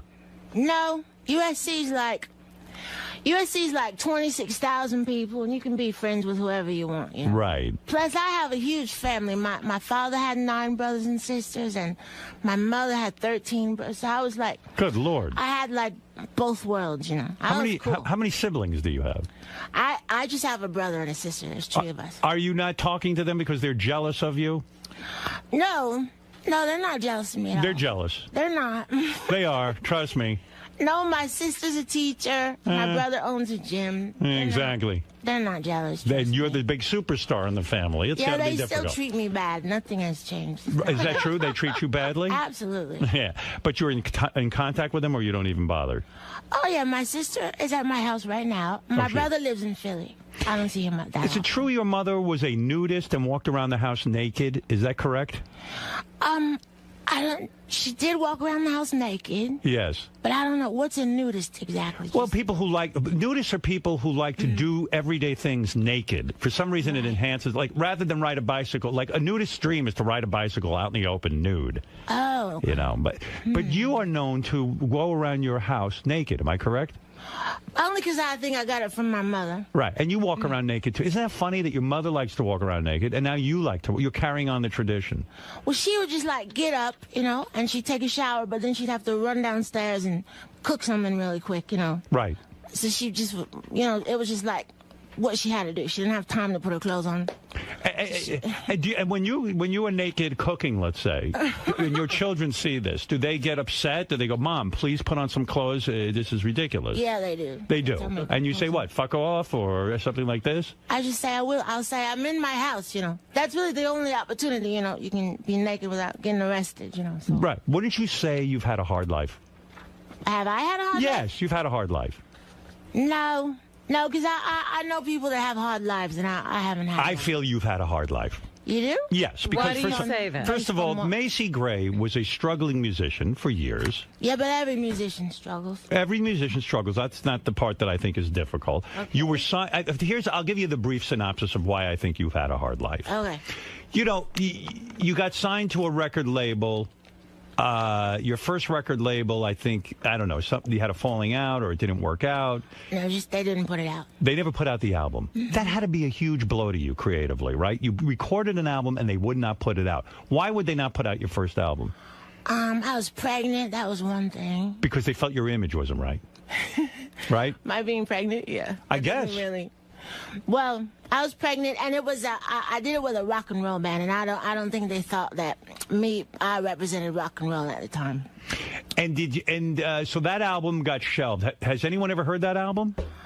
I don't think so. I have it though. It's pretty awesome. It's a good album. Yeah, it's great. The second record label that signed you, that didn't work out either, right? No, that was my first album. That was how that was your first. Did you feel great when your second record comes out? Did you go to the other record label and say, "You fucking morons, look at how many albums I sell"? Did you tell them off? No, I didn't even think about them. I was so happy. You were happy. You became a big star. The song I Try became a huge hit. How many copies did that sell? A gazillion. A gazillion. Yes. And suddenly you're the darling of everyone. Yeah. And your marriage broke up around that time too, right? No, I got divorced before I Try came out. So you had to raise your kids on your own. Well, he was around for a little while. He was? Mm-hmm. Is he still in the picture? No, not at the moment. Are you glad? I think it's for the best right now, yeah.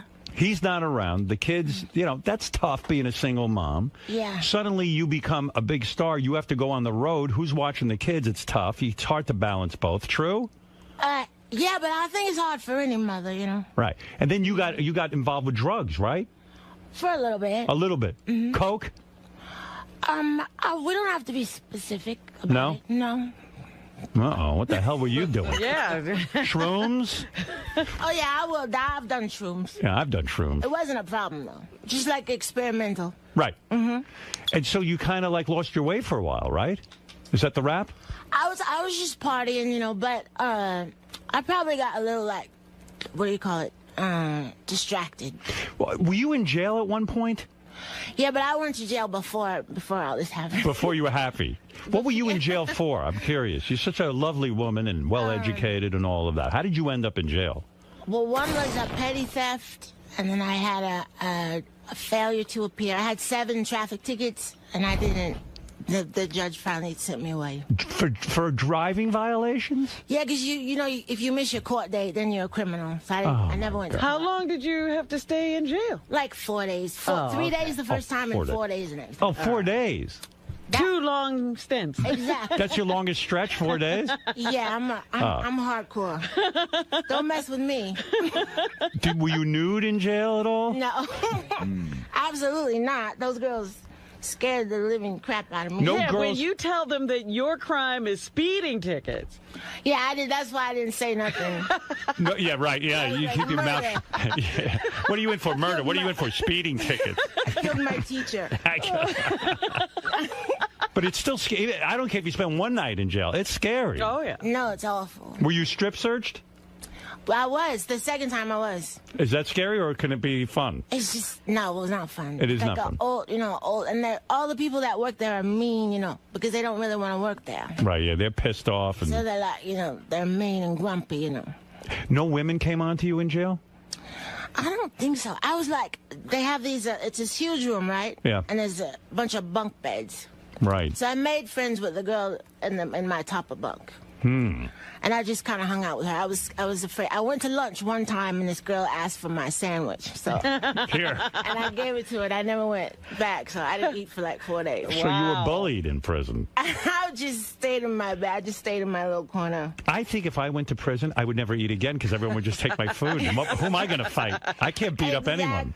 At some point, you would have had to fight if you had stayed in longer than 4 days, or else you wouldn't have eaten. I know. That's scary. Have you ever had a fight? Like when I, with my brother and sister and my cousins and stuff. Yeah. I never had like a proper fight. Yeah, it's very scary. This interests me. Tell me if this is true about you. At one point, you got mad at Mariah Carey and you threatened to beat her up or something? No, that was a misunderstanding. What happened there? Tell me. I love that kind of stuff. You do? Yeah, I do. I love when artists fight. Oh, see, we weren't fighting. What? Okay, do you remember? I forget the song. She had this video, and she kind of plays two sides of herself. Yes. Remember that one? Yes, I do. In the movie theater? Yes. So this reporter asked me, he goes, if you could fight any celebrity, who would you fight? So I said, I'd fight Mariah Carey. That way she wouldn't have to fight herself. Because in the video, So then it got, all twisted around. But that's a funny line. I know. I thought I was being clever, and it turns out, Yeah. Do you tweet yourself, or do you have a social media director who tweets for you? No, I tweet most of them, but there's my label tweets sometimes. I see, yeah. Because when I saw you tweeting that you were nervous to come in here, I was like, I'm going to write her back and say, please don't be nervous. I know. That was so sweet of you. Oh, thank you. I'm a sweet guy. People don't realize that. I know. No one told me you were nice. What's your story with men? What are you into men, women? What's your story? I heard you go both ways. You've hinted in articles that you've had sex with women and men. So you're open to everything, right? It depends on the occasion. No kidding. On the person. Yeah. I love that. More people to choose from. Exactly. You're very open as an artist, aren't you? Well, I think once you put yourself out there, then, you may as well.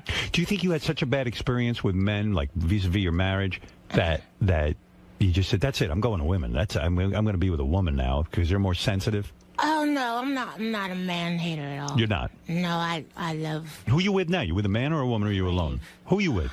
I do, but it's very, sporadic, because we don't live in the same place, and we're both busy, and it's kind of lame, This is a guy? Yeah. So you have a boyfriend? No, I wouldn't call it that, because we never see each other. Guy bangs you when he sees you? Probably. Yeah, probably. Yeah. Well, she's hoping if she ever sees it. Are you lonely? No. I mean, you're a very nice-looking woman. You need a man. Thank you. I like being in love. I'm not in love at the moment. I wouldn't call myself lonely, though. I'm pretty... When's the first time you experimented with a woman? Oh, that was... But that boarding school, I bet. No. I picture like an all-girls boarding school. No, it was boys. It was boys, too? Mm-hmm. It was co-ed. It was very... When's the first time you were with a woman? I'm trying to remember. That long ago? No, it was later. I didn't really like... When you were famous. You're at a party, some chick comes on to you. Yeah. It was probably alcohol-induced. Alcohol-induced. Absolutely. And she says, Macy, I love your music, blah, blah, blah. No, I think it was just like two drunk girls, Was she super hot? No guy there. Yeah. No kidding. Oh, let me think about that. What were you wearing that night? Do you remember? Dress or just pants? Well, I wasn't wearing anything if we were going out. No, I mean, where were you at a party? You met her?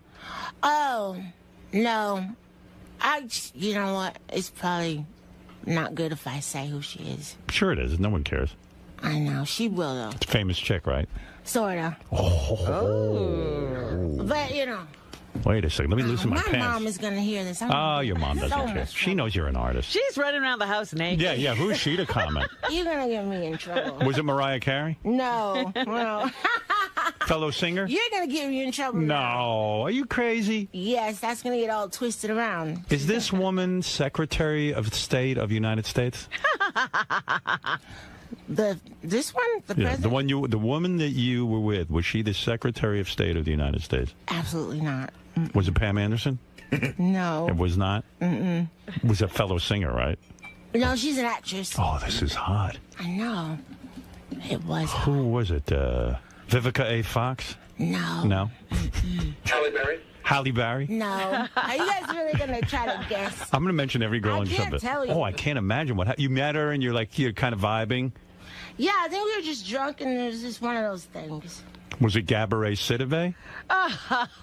No, it wasn't her. I'm trying to remember. Who is that? Gabourey? She was precious. Oh! Why do you laugh? Like 4 then. Isn't she like 19? Yeah, she's too young for you. Yeah, absolutely. I can't imagine what went on anymore. that night. You were at a party?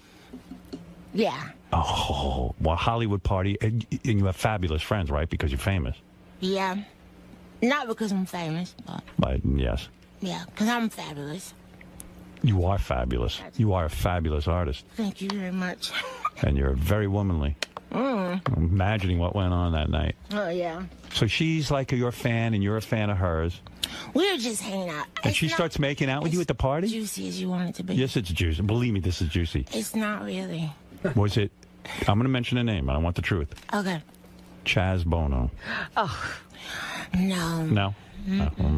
She's a man now anyway. That's true. That wouldn't even be gay. Wouldn't qualify. She doesn't Even the guys in your anymore. band just sitting there, they're looking at me like, yeah, who is it? These guys want to know. I know. Who are you guys? Give me your names. Zoo. Zoo? Yep. The fuck kind of name is Zoo? A cool name. That is cool. You gave yourself that name? What's your real name? Yeah, what's your... It's probably Eric Schwartz. Zoo and... Martine. Mike. Mike. All guitar players. RJ. I love this. I love music. Yeah, I'm at the end. You can't see. Oh, where are you? Yeah, you'd missed RJ. What the hell are you doing over there? Hi, now, what are you playing there? Conga or something? Playing a cajon. Playing a wooden box. What the fuck is this? Yeah. What is that? It's a... I could play that. You could. Yeah. He plays box? I play box. Played it for years. I could do the entire Sgt. Pepper's on a box. I actually play chair, but I'll play it for you later. Chair. Man, oh man. Any of you ever tried to score with Macy? She's worth $34 million. What's wrong with you guys? You want to be struck? That's right. I know. I saw that in some thing. Are you worth $34 million? I know. It was like, where is all that money? Send it over here. What are you going out on tour with Seal, right? Yeah, we're... He's some character, huh? I know. He's sexy. He's sexy. You got to calm down with the sexy. Oh, my God. Kids with Heidi Klum. Now he's not there. I mean, what's he up to? I don't know. He's... we're going out in July. I think here we do the Beacon in New York. Why would he break up with Heidi Klum? I don't think he broke up with her. Oh, she got rid of him? I think she was tired of something. I don't know. Yeah, I heard he's a pain in the ass. Really? What did you hear? I don't know. When I see him, he's always nice to me. He's nice? When you go on tour with a guy, you don't really actually get that close to him. He does his thing, you do your thing, and then you go your separate ways, right? It depends. So a couple tours I've been on and we all hang out. Then a couple tours are like, really separate. But not because of me. Any of these musicians ever come on to you? Any of you guys interested in Macy? No, they're all attached. Oh, are they? Yeah, they're practically married. Boy, if I was in your band, I'd bang you. I 2 know, seconds. right? What's wrong with you guys? Something wrong with you guys, especially this guy in the box. Oh, I can't imagine who this person was at the party, but it must have been some party. Yeah, I bet you it was that Tila Tequila. Tila Tequila? Yeah, I'm telling you. No. I could see you two together. Not Tequila. I don't think I could hook up with someone named Tequila. Was she a very attractive woman? Yeah. Yeah, she's gorgeous. No kidding. I know. Oh my God, this must be some story. And you only saw her that once, and that was it. No, we're buddies. You get together once in a while. No. It was a one-time thing? Yeah, it was a one-off. Macy, explain that to me. Why, if it was good, like why not get together and, pleasure each other once in a while? And let me watch. Well, I'll remember that next time and call you up. Was she more famous than you or less famous? I don't know. I Yeah. don't even know the scale of that anymore. Man, you are some chick. It's so all over the place. But if you said the name, we would recognize it. Yeah. Okay. Does she follow you on Twitter? I don't know. Because what I'm going to do is I'm going to look at all your followers, and then I'm going to narrow it down. Oh, I'm going to find out. Don't worry. I don't know if she follows. I got a full detail on you. I don't think she twitters. She doesn't Twitter? I don't think so. Well, she sounds hot. She's not a Twitter type. If she's only hot chicks don't Twitter, right? You know what I mean? Like all of a sudden they're like, hey, I don't have to Twitter. Yeah. I'm too hot to Twitter. Too hot. I like it. I know some really beautiful people that Twitter. I know. I'm just kidding. You, of course. Is she in a TV show? No, she does movies mostly, but I think she's done a couple TVs. Yeah. You guys, I can't tell you. It's Angelina Jolie. No. Right, guys? Do you guys know? No. Why'd you choose these guys as musicians? How did you hook up with these guys? Oh, they're really great musicians. Really, I'm not just saying that because they're here. Oh, I bet they are. No, they're really, really awesome. You missed Letterman? This guy over here looks like he's going to throw a hatchet at me. What are you so unhappy about? You play guitar. It's fantastic. I know. Yeah. I know. I'm so lucky. You're not kidding. Guitar for a living. What do you play? You play piano, right? Yeah, I play a little piano, a little guitar, and I play a little bit of drums. Did you took piano lessons as a kid, right? Yes. Yeah. And you hated it. Hated it. Painful. And but I learned about music, you know. My piano teacher killed himself. Really? Yeah. Why? I was so grateful. I hated piano lessons. How long did you take them for? 5 years. And the guy hung himself. I was like, oh, Why thank you. Why did he wait? Why did he wait? I was saying, couldn't you have hung yourself the first month? He tortured me for 5 years. Nice guy and everything, but he hated me and I didn't like him because he hated me because I didn't practice. My mother used to hide in her bedroom, and she had to come down and she'd say to me, I have to come downstairs and pay him, and it's terribly embarrassing. He tells me you don't practice. And then one day he didn't show up. I go, no piano lessons? She goes, yeah, he hung himself. I said, oh, that's terrible. Oh, my God. You know what I'm saying? You didn't go back? You didn't get another teacher? Hell no. No? That was my I out. wanted to follow that. Yeah. What, so another guy could hang himself? I was convinced it was because of me. Oh, that sucks. I think that whole hat thing you're doing. How old were you? Well, I was a kid. I don't know. Everything was a nightmare when I was a kid. I was the opposite of you. I was the one white kid in an all-black neighborhood. You were? Yeah. No. Yeah. Oh, yeah. What neighborhood? Roosevelt, Long Island. Look it up. Really? Yeah. So how was that for you? Oh, it was great. It was a real party. Everyone accepted me. Black people love me. You have no idea. Do you wish you had more of a black following? You know, I kind of, for a while, I had a really big black following when I had my Channel 9 television show. Yeah. And black people, I don't know whether they didn't have cable or whatever, but they watched that Channel 9 show, and everywhere I went, black people were like, they love me. So I think I do have a big black following. I think so. Yeah. Black people love me. Absolutely. Yeah. I mean, all people love me. Who doesn't? All right. So, the album of covers, you don't like cover versions, but then you said one day you were listening to somebody who did a cover album, and you said, you know what, I want to do that too. Screw it. Yeah, I was listening to Nina Simone. She did My Way by Frank Sinatra. And this song, this was the first song I heard off your album was Creep. Mm-hmm. And I love how you do it. Oh, thank you. Thank you. This is the band, all the music is these guys. Oh, really? Yeah. They did the arrangements. Yeah, they did everything. And you understand I'm a judge on America's Talent, so I can tell you if you're good. So, like, what are you going to be, the nice guy, the critical guy, I'm the guy that everyone agrees with. You know how you watch these shows and you go, wow, that guy's saying what I'm thinking? Yeah. That's me. That's you? Yeah, everybody agrees with me. My opinion's uncanny. Really? I'm very honest. So you're going to say exactly what you think? I'm going to say what I think, but not to be destructive, right? But to help the people. So what if they're terrible? What are you going to say? I'm going to say you're terrible. You say you're terrible? Yeah, I'm going to say you were horrible. But that's destructive. Well, no, that's constructive because now they're going to go out and get a real job and really actually get on with their lives. I'm doing them a favor. He actually instructed some people to get jobs other than what they were doing. There's one episode, my dad was in the audience. My dad used to yell at me. I brought the guy up on stage to yell at the guy. My dad lectured him because he was being dopey. Macy, he would, people would come out and do their act, and he would say, are you joking? That's what I said, but don't you think that helps? Seriously. I don't know. What's this guy's name again? Your guitar player? Martine? Martine. You are one scary motherfucker. Where did you grow up? Pennsylvania. Pennsylvania. Well, what happened to you? You're tired. Yeah, I understand. Believe me. Early. We're all tired. All right. The new album, by the way, Macy Gray's new album, Covered, is in stores now. I'm excited for it because I think it's a wonderful album. I enjoy it. I've listened to it many times. Anne Heche. No. Anna Paquin? Anna who? Anna Paquin from True Blood. Was that the girl? No. Now you're getting to all the bisexual actresses, you know. Wanda Sykes? Wanda. No, it wasn't Wanda. Too bad. It was a while ago. We're going way back here. Full make-out and everything. Naked. Well, it was like, one of those things. Like I said, I had been drinking. You pleasured her and she pleasured you? I don't even don't remember. Oh, you remember every detail. All right. You know what's weird? I heard a story about you. You talk about the song I Try, which was a huge hit for you. Huge. You were living, I guess, with the guy who was your husband, and when you wrote that song, you walked in. This is what I heard. You walked in to play it for them. You know, you were excited. You wrote a song. Yeah. And he was watching, like, football on TV or basketball or something. He's watching the Knicks. The Knicks. Yeah. And you walk and go, hey, I wrote this great song. You start playing for him. He's like, yeah, good. Because he wants to hear the game. Yeah, it was a playoff. And you were annoying him with the song. What are you going to do? And that really affected you, right? Like that, you were like, oh, I guess it's not a very good song. It didn't do anything for him, right? Yeah, that's why when my label was really excited about it, I thought, oh, no, that song is... not that good, huh? Yeah.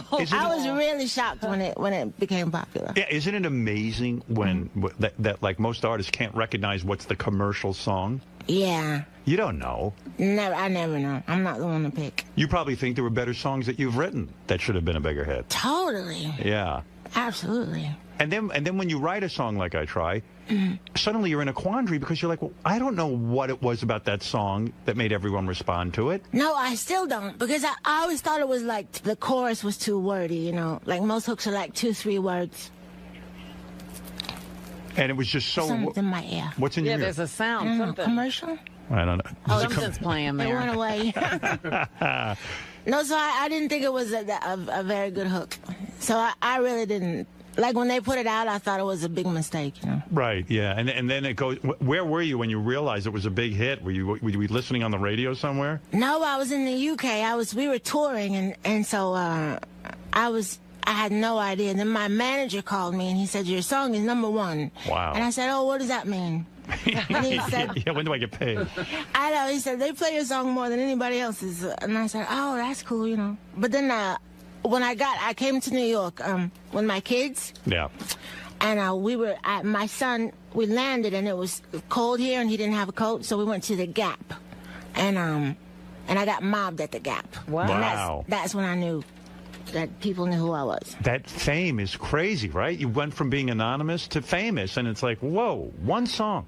I know. We had this. I just bought this really fly fur coat, you know, and I was walking down the street with my little boy, and people were staring at me, and I thought, oh, my coat must be, like, my coat must be awesome. Like, I thought they were checking out my coat. I must look really good in this coat. Oh, I know it was a beautiful coat. So was that the best feeling of your life? The idea that everyone knew your song? Yeah, that was cool, because I wasn't expecting it, you know. Right. Like, now you put a song out, and it's like, it's different, you know, because it's supposed to do all this stuff, so. Right. When you put out subsequent albums, and they weren't as big because you don't have that big hit, does that destroy you personally? I mean, did you get affected by that to the point that it made it hard for you to be an artist? Only because people made such a big deal of it. You know, I do a lot better in other parts of the world, so you know, I think my career's been great, but you know, people get all tripped out about when you know, everything is about what you've done lately out here. Right. You know? Well, yeah, and I mean, I imagine the record companies will say, "Come on, you got to write another hit." Yeah, they're all, you know, they get all freaked out, but I think we did good, you know. Yeah, sure. Yeah, I mean, I think sometimes I get too affected by everybody else's opinion. Yeah, you do, because they get so freaked out about stuff you would have never thought about, you know? Right. Like, if they had never brought it up, I wouldn't never thought about comparing the two. Don't you think you would have been more liberated as an artist on your subsequent albums if you didn't have to worry about equaling the success of a hit song? I mean, that can just screw with your head. Yeah, because once you get in, you know, the pressure is to do another hit, you know. But when you do it the first time, you know, you're so excited, you know, that you finally can buy a car, you know. You don't even care about all that other stuff. Well, what people don't know about you is here you had kids, you had broken up with your husband, you didn't, before you had a hit song, you had to move back in with your parents. Oh, yeah. Well, that was after. See, my husband and I separated when I was pregnant the third time. Right. I was 7 months pregnant when we broke up. That's got to be a great feeling. See ya. I know. Bye. Yeah, be there for the delivery. He's sitting me home. He's like, you need to go back to your mom's house. And so you went to your mom's house. That had to be the humiliation of humiliations, because your mom's a teacher, and she's probably very critical of you. And all of a sudden, you're moving back in pregnant. Yeah. And you probably felt like a complete failure, I would imagine. Yeah, it wasn't a great time. I actually told my mom I wanted to go back to school and maybe be a teacher or something. Right. I was going to go back to Kent State. Oh, God. So, but then right after I had Happy, I got offered a record deal. So right. That's cool. So it's a weird career. I mean, yeah, it is. You know, all of a sudden you get lucky and you get a good hit song and you don't even know why. You know, you just don't even get it. I know, I still don't. Yeah. It's pretty crazy. Yeah. Well, what can I tell you? I can't figure it out. When she decided to do the covers, how did she, what made you choose Creep and the other songs on the album? They got some good songs on there. Eurythmics, Radiohead, of course, you know. Yeah, we did Metallica. We have, who else? Yeah, that's a good one. I like that cover, too. Yes. Yeah. Nothing Else Matters, I think you did. Yeah. Yeah, that was good. That came out great. Yeah. We have a Kanye West song. What else is on there? Do you have to get their permission when you do a cover version? Only if you use parts of it. If you cover the whole song, then you just have to. It's fine. Did you hear from anyone? Did you hear from Metallica and they say, "Hey, you sound pretty good there"? You know. Yeah. The producer, Hal Wilner and Zoo produced the album, and Hal's really close with Metallica, so he said they loved it. Yeah, I would think it's a compliment to an artist when someone of your stature would cover their song. You know, I mean, it's pretty cool. Yeah, it is. Yeah. Well, Macy, you're a beautiful woman. Oh, thank you. You're a beautiful man. You don't have to say that. I think so. I know what I look like. But someday you're going to come in here and reveal that name to me. Okay. And you're going to tell me every filthy detail of what went on. All right. And you're going to reveal to me that woman was, and I figured it out now. Who is it? Courtney Cox. Oh, my goodness. Right, Robin? No. Yeah. You're going to get me in trouble. I'm telling you. It wasn't Courtney Cox. Anyway, so Macy Gray's new album. She's excited, and you should be excited. Yeah. Yeah, it's good. It's awesome. And her band looks half asleep. They want to go back to bed. Yeah, that's it. Macy Gray's new album, Covered, is in stores now. Big tour. With Seal. With Seal. Seal. Oh, I'd like to see what's going on there. What the hell's that guy out He's going? beautiful. He's beautiful, all right. Good Lord. Don't you think America was fascinated with Seal and Heidi Klum because she's like this white supermodel and Seal's this dark-skinned black man? All of a sudden, they couldn't get enough pictures of that couple. Don't you think that? Because they were mixed? I don't know. Yes. I think that's still like a big deal in this country. But they take pictures of every couple. Every time somebody hooks up, they go crazy. No, they don't. Not always. They don't? I mean, Seal? I don't know if it's because of race, though. Do you think? I think everything is race. Everything probably is race. Will you make a play for Seal at all? Will you try to come on to him one night when you're drunk and, hanging out with him? Probably. You probably will. He's really gorgeous. You would make love to him. If Seal comes into the dressing room, he says, look, we've been touring together. I've got a heavy load here. Heidi Klum is no longer with me. Wait, what's a heavy load? You know what, honey, you know. I don't have to. Heavy load on what You've been level? around. Which heavy load? The heavy load. And he says, listen, I got a thing for you. Mm-hmm. I want to take you to my bed. You would go, right? Yeah, with my luck, I'll be on my monthly or something. Wrong time, Seal. That doesn't slow Seal down. Okay. Trust me.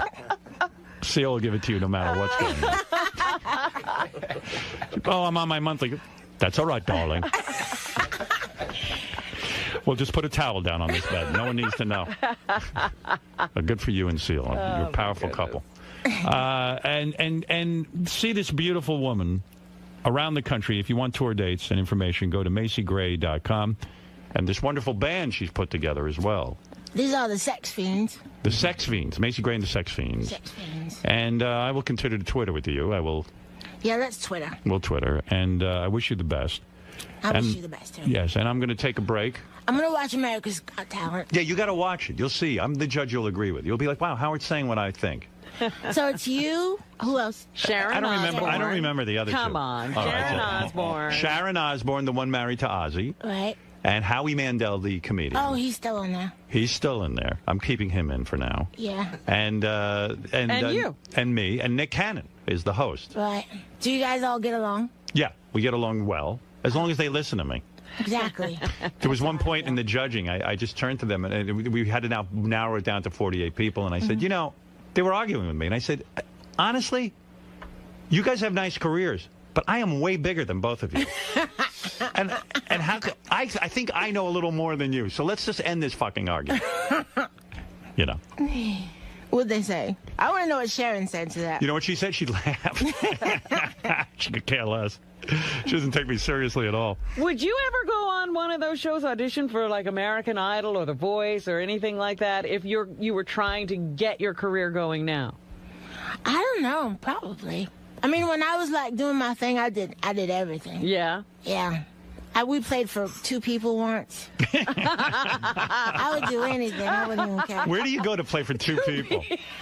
Where were we? We were at some place in Santa Monica. Yeah. Some little dive. Little dive, and it's like you show up to play, and there's 2 people in the audience, and you just said, Just okay, go on. the show. None of my friends could get out that far. We didn't really have cars. You know, Macy, in a way. I think it was the bartender and the. You know, Macy, in a way, girlfriend. those are the stories that define you, in a sense. You know, it's like some of these shows that like even America's Got Talent. Some of them I've said, you know, you need to go out and get more experience. You need to go play in front of 2 people and see what that's like. Yeah. It does, you know, they talk about the Beatles in Hamburg, Germany, practicing night after night. They weren't the Beatles until they got all that practice in, you know? Yeah. You need some of that. Seasoning. Yeah, plus it's inspiring, gives you things to write about, you know. At the time, you think it's shit, but it really is. It toughens you up. It does, right? Mm-hmm. You're a tough broad. I'm a tough broad. Yeah, but you could be sensitive in bed. Mm-hmm. Like the night with that very famous actress. Oh, my God. You're going to get me sued or beat up. Sued? Or something. Nothing. You can't sue someone over love, my dear. Just remember Yes, that. you can. That happens all the time. You've been sued over love? All right, listen. I could talk to you all day. Me too. But Let's keep talking. keep going. Make it a marathon. Macy Gray, everyone. Get the album covered, and we'll be back right after these words. Thank you, Macy. Macy. Yes. Can I talk to you for a second? Again? Yeah. Keep Yeah. bothering you. So what'd you think of Howard now that you got to sit down with him? And Oh, I've always admired him a lot. He's really smart and he's funny. And he has great hair. And he's tall. He's everything a man should be. so you've done a bunch of interviews, being a musician throughout the years. How does he differ from everyone else that's interviewed you? The cool thing about Howard is he can ask anything he wants, you know. He doesn't have to be, like, correct or anything. So I feel like he always asks people the questions, you know, that people really want to know. That's why he's so famous. 'Cause, you know, he asks you things that no one else is going to ask you. So people tune in to hear that kind of stuff. You know what I mean? A true original. Absolutely. He is very original. Did you feel nervous at all prior to the interview, or did he make you feel comfortable in that? Before I was, because I hear, like, the way he goes at people sometimes, and I didn't know if I could handle that, you know. But he was really good to me. You mentioned to me you weren't sure if you were ready for all the sex questions and all that stuff, but it seemed like he provoked those in a very humorous way. It didn't seem like you were offended or anything. No, it was good. He made me really comfortable. I was fine. It was nice meeting you, Macy. Thanks for coming down. Good luck with your new album. Thank you. Okay.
Hello, I'm JD Harmeyer, and I'm here to bring you another installment of Arriving Time with JD. You might recognize this month's Miss Howard TV from a recent behind-the-scenes show episode, or from when she was interviewed by Howard Stern. She's a singer, songwriter, and girlfriend of Benji Bronk, but more importantly, she's the current Miss Howard TV for May 2012. Let's take a moment to get to know her a little better. Hi, I'm Elisa Jordana, Miss Howard TV for May 2012, and I'm going to tell you a little bit about me. I'm 27 years old and originally from New Jersey. You might remember me from being on the Stern Show a couple months back, where I performed some of my songs, I discussed my musical career, and talked about my friendship with the beautiful and amazing Benji Bronk. At the time, Benji and I were just friends, and to everyone's disappointment, he won me over and we've fallen in love. We are so happy. So now I'm living with Benji and things couldn't be going better. We love to goof around, we create music, and we're big animal lovers. So much that we're even thinking of opening up a hotel for dogs. Currently, Benji and I are working on an album and hope to have it out pretty soon. The Howard TV cameras actually came with us to the studio the other day and they filmed us recording. Here's some video of us recording our debut album. Hey, Elisa and Benji here. We just arrived at Massive Music in New York City and we're ready to record our new single. And we want you guys to come watch us record our song. It's called Haters. I think you're gonna like it. I hope you like it. Come watch us.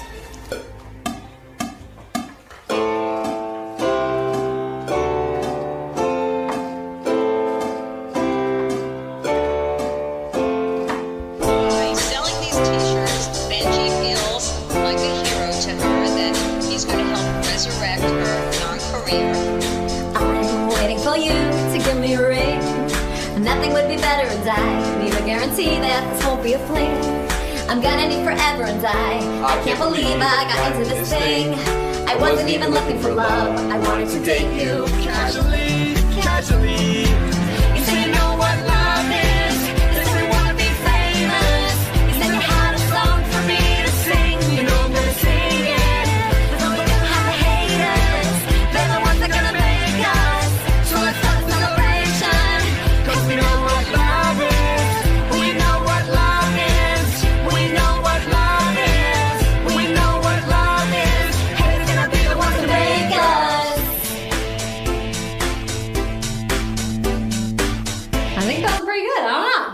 What do you think?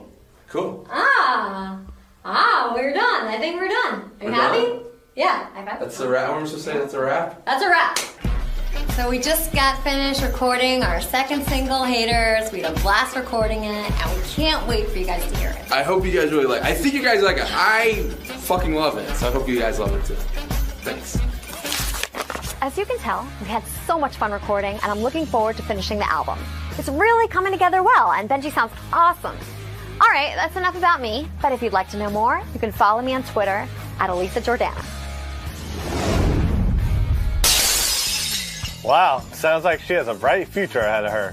Ladies and gentlemen, I would like to introduce to you Miss Howard TV for May 2012, Elisa Jordana. Hello, Elisa. Hi. How are you? Good. Don't look so scared. It's okay. I'm not scared. I'm very happy. I'm happy to be Miss Howard TV. You look a little frightened. It's all right. It's okay. Is there something I should be frightened about here? No, it's just the usual Miss Howard TV look I get. They're always frightened of me. Really? Yes. All right. I guess if you're ready for my questions, I will give them to you. I always like to start off with politics. First question is, do you think the Buffett rule is a good policy, or is Obama just playing politics? I think there's going to be a question like this. I love Obama no matter what he does. Okay. And so any policy that he has, I'm definitely for. So you're in full support of the Buffett rule? I'm very supportive. Yeah. All right. Yeah. She supports the Buffett rule. What is your favorite movie of all time? I would like to say Muppets Take Manhattan. Muppets Take Manhattan. I love Kermit the Frog. I see. Anything he's in, I'll watch. Is there any music in that one? Yeah. Oh, okay. Yeah. All right. Well, Muppets Take Manhattan. I watch that one. Next question. If you were a crayon, what color would you be? I think I'd be pink. I love pink. It's my favorite color. All right. There's no thinking. Do you write these questions? These your questions? I write them down on the card. I'm just wondering if you think of them. Sometimes I do. They're good. Trust me, the more dirtier ones are the ones that I think of. Next question. Who is your biggest life inspiration?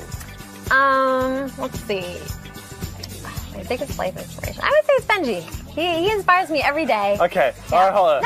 All right, before Benji. Before Benji. Yeah. Obviously, Benji is your life inspiration now and forever. Oh, like before like I met Benji? Yeah, like BCBB, before Benji. Okay, before, okay. That's a good way to put it. My life inspiration. God, maybe Madonna. Yeah, I love Madonna. Yeah. Alrighty. Next question. What? Would you rather lose your hair or your teeth? Let's see. Oh, God. I think my hair. Yeah, because you can always get like fake hair. Yeah, you can always get fake teeth too. That's true, but that would be like kind of painful. Like hair, you could just put a wig on. Kind of easier. You're a musician. Who, in your opinion, who is the worst popular musician out there today? The worst one? Yes. Huh. Oh my God. Yeah, I wouldn't want to say that about anybody because I wouldn't want anybody to say that about me. Come on. I really wouldn't. Let's see, a musician. Someone. Let's gotta be somebody that pisses me off. God. You know what? If somebody's like famous, they can't be that bad. If they get to the top 10 and you know who they are. I'm not a Justin Bieber fan. Okay, I don't think he's bad. You think he's bad? You think his songs are bad? You don't like singing them? No, I don't actually. Really? Yes. You can't name me like any Justin Bieber songs. You know what I can name you Justin Bieber songs. All right, well, obviously it caught your ear enough. I watch TV for Christ's sake. I know, but I mean, if you're on TV, you're singing. People know who you are. You can't. All right, you're coughing out the answer. All right, now we're moving on to Benji-related material. Okay. First Benji-related question: how old is Benji? 35. 35. What? Did he tell you he was 35? No, he's just 35. How do you know he's 35? Because I just know. How do you it's know? Known. Everybody knows it. You could Google it. You could see. Okay. No, other places say he's in his 40s. No, he's not. Why would you think that? Okay. What are you talking about? All right. I hate that, like false rumors. That could be a false rumor. He's 35. If you had to describe Benji to someone, what celebrity would you say Benji looks like? He's like a mix between like Bradley Cooper and actually Brad Pitt. Yeah, Brad Pitt because of his eyes. Let's see. He's like a combination. Yeah, a little bit like James Franco, like Ben Affleck. Also, every time I used to look at him and think like Ben Affleck. Okay. There's a couple pictures where he looks like Jake Gyllenhaal. All right. There's so much bullshit in that answer. What do you? How so? Whatever you say. How so? Okay. What? Okay, if you morphed all those people together, you get then Benji. Maybe you'll get Benji. Yeah, exactly. Okay, all right. That's what I'm saying. So if it's just Bradley, okay. No, not like Bradley Cooper by himself. Like, but I'm saying like Bradley Cooper's eyes, Brad Pitt's body, like all, you just put the parts together and you get Benji. Brad Pitt's body? Yeah. Okay. Who is the least attractive person on the staff? Why could you ask me that? Why would I do that? I can never do that. With JD and you ask everybody this question? No, but I ask you that question. My first answer was not a nice answer. I don't want to give it. Just give it. No, I don't want to do it. I will not do it. This is private time with JD. We get honesty here. Well, my first instinct was to say like the person that says something bad about me, but you know what? I'm going to take the high road and not say that about that person. But that was the person I was thinking of first, but I don't even believe that. So, Lisa G, we'll put up there. I mean, that's what I was going to say, but I changed my mind and I will not say that. Okay. Well, I don't actually believe that. What is the most disgusting thing Benji has done in front of you? Disgusting thing Benji's done. I mean, it really disgusts me that he won't take any clothes off. That's disgusting to me. That really disgusts me. It's upsetting because, he expects me to be like nude, and then he has like all these layers of clothing on. It's annoying and disgusting. All right. What? I think our levels of disgusting vary, but that's whatever. You wouldn't be disgusted by that? I am not disgusted with Benji with his clothes on. Really? I'm more disgusted with them off. So you've seen them off? You've seen them off? Who hasn't? I haven't. He was sitting in a room naked for Christ's sake. What room? We did a Wheel of Benji once. He was naked. I gotta Google that. Yeah. Okay. Whatever. What is the most romantic thing Benji has done? Well, I would say that press conference that he, took over and he said my name and he was so nice and tried to promote my music. And then on Valentine's Day, we had a really nice day and we were like walking around the city and just like, it was just very cute. And then he carried this couch that he found like all the way home, like 20 blocks. And he carried it up the stairs for me. And it was so sweet. It was like a little gift. I loved it. I wouldn't say a couch is a little gift. No, it was a big gift. It was really nice. Yes, yeah, very yeah. Nice, very romantic. That was nice. Yeah. He's done a million things for me though. Like he's just so nice to me all the time. I could name a million things. All right. Yeah. What is one thing about Benji that you don't like? There's nothing the not taking off clothes thing is annoying, but besides that, I don't like. He's not perfect. He's pretty much perfect. Not perfect. He's perfect. All right. He's perfect, but I'm sure there's things that he does that I don't like. Like when he yells at me, I don't really like it. Wow. And I mean, just when he has a problem with me, that I'm upset with that. But besides that, he's pretty much perfect. What is this ring, by the way, on your? Well, I bought this for myself because I thought it was like kind of like a law of attraction thing. And it was a promise. It's kind of like a promise ring, but I bought it and I'm hoping that it'll turn into an actual engagement ring. So this is a promise ring and hope he'll promise to make you a wife. Yeah, I see. a wife, All right. If you could be a popular, successful, and rich musician, but had to dump Benji. Oh, no what'd you way. do? That'd be crazy. How could I do that? Okay. How would I ever do that? I would never do that. Like, you know what? That's not, life is about love, you know? It's not about that at all. Now we're getting to the dirty stuff, the good stuff. What is your favorite sexual position? Like all positions. It's not like a position, but I like doing like public places. Stuff like that. Is that a position or not? Like that's the position I take on it. Where are some various public? Yeah. Well, nowhere yet. Oh, well, I did on like a train, but like I'm looking for like other, like I'm gonna scout like other locations. Oh, you're just gonna scout? Yeah, because it's like fun. You know, it's more surprising because I feel like like it's so boring. You know, you just know it's going to happen there. But if you're, I'll take sex anywhere, for Christ's sake. You'll take it anywhere. Yes. It's more fun if it's like, wouldn't you be surprised if you were walking home from work today and it happened? Well, yes, I would, as a matter of fact. Yeah, so that's more fun. Well, it depends on who it is. No, it could be anybody. On the way home from work, if that happened to you? Trust me, I ride the train. I know it could be anybody. All right. Are you into girls? Not really. I don't want to cheat on Benji with anybody. Girls, boys, anything. Nothing. But have you had any I like lesbian experiences in the past? None worth mentioning. I think you already talked about this. You are into anal sex. No, I said, I didn't say I'm into anal sex. I said that, Benji, I want to try different things. It's fun to experiment with whatever, whatever it may be. That. But, I'm into... making him happy, however that is. If it was that, I would do that. But he doesn't like that, so I don't ask. All right. Do you like to give head or only do it because you know a guy likes it? Well, I mean, come on. I mean, would I choose that over, there's a lot of other activities that I'd prefer to do. Would that be first on my list? No. Blow job, job. I mean, it just, it's not that fun, I mean, I guess you really do it. I feel like women do it to make the guy happy. I really do. But there's happiness in that. It's fun for that reason. Some girls get really into it. They like it because of that. Believe me. Do you think if a guy wasn't attached, giving her constant positive feedback, that she would do it to somebody would just do it right there? Just to some object? No, it's not fun doing that. Just the movement and having to open your mouth. And there's so many things. There's so many uncomfortable parts to it. Nobody would choose that. I'm just glad we got you to do that movement. I can't even do the movement. But you did it fine. It's not called the job for nothing. Let me just put it that way. Okay, but I'll do it for somebody I love. Last question. That was the second to last question? Yes. I don't want to leave on that. You might want the last question. Fit me the last question. Okay. What? Where do you like Benji to finish? What? Finish what? You like him to come. Come? Yes. Oh my God. What? Let's go. This is different than the Miss America question. Yeah, no shit. I thought it was going to be the same. No. Well, you out of your mind? Yes. It's like, okay, come.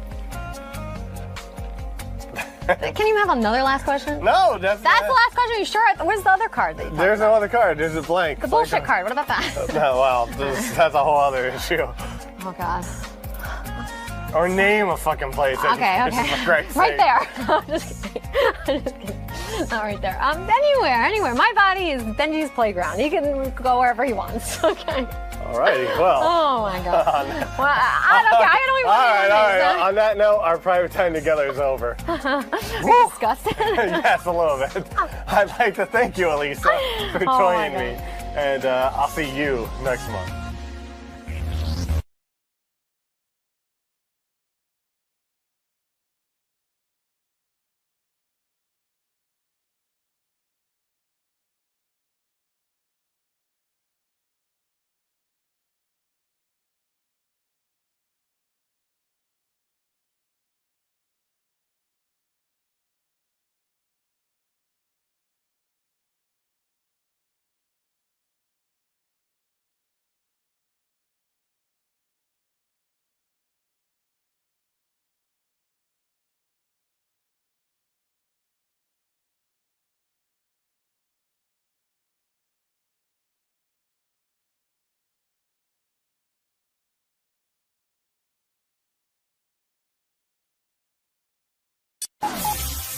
This is the best of the wrap-up show. A recap and behind-the-scenes look with John High and Gary Dell'Abate. The best of the wrap-up show begins now.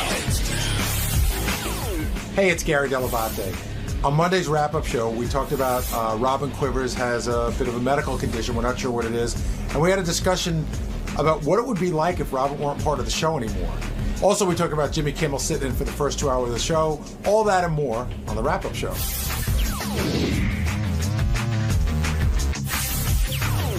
Jason in Ohio, you're on the wrap-up show. Hello? Hey, Jason. If Robin does happen to have something wrong with her, hopefully she doesn't. But if say they do have to go and remove something, do you think she would do it?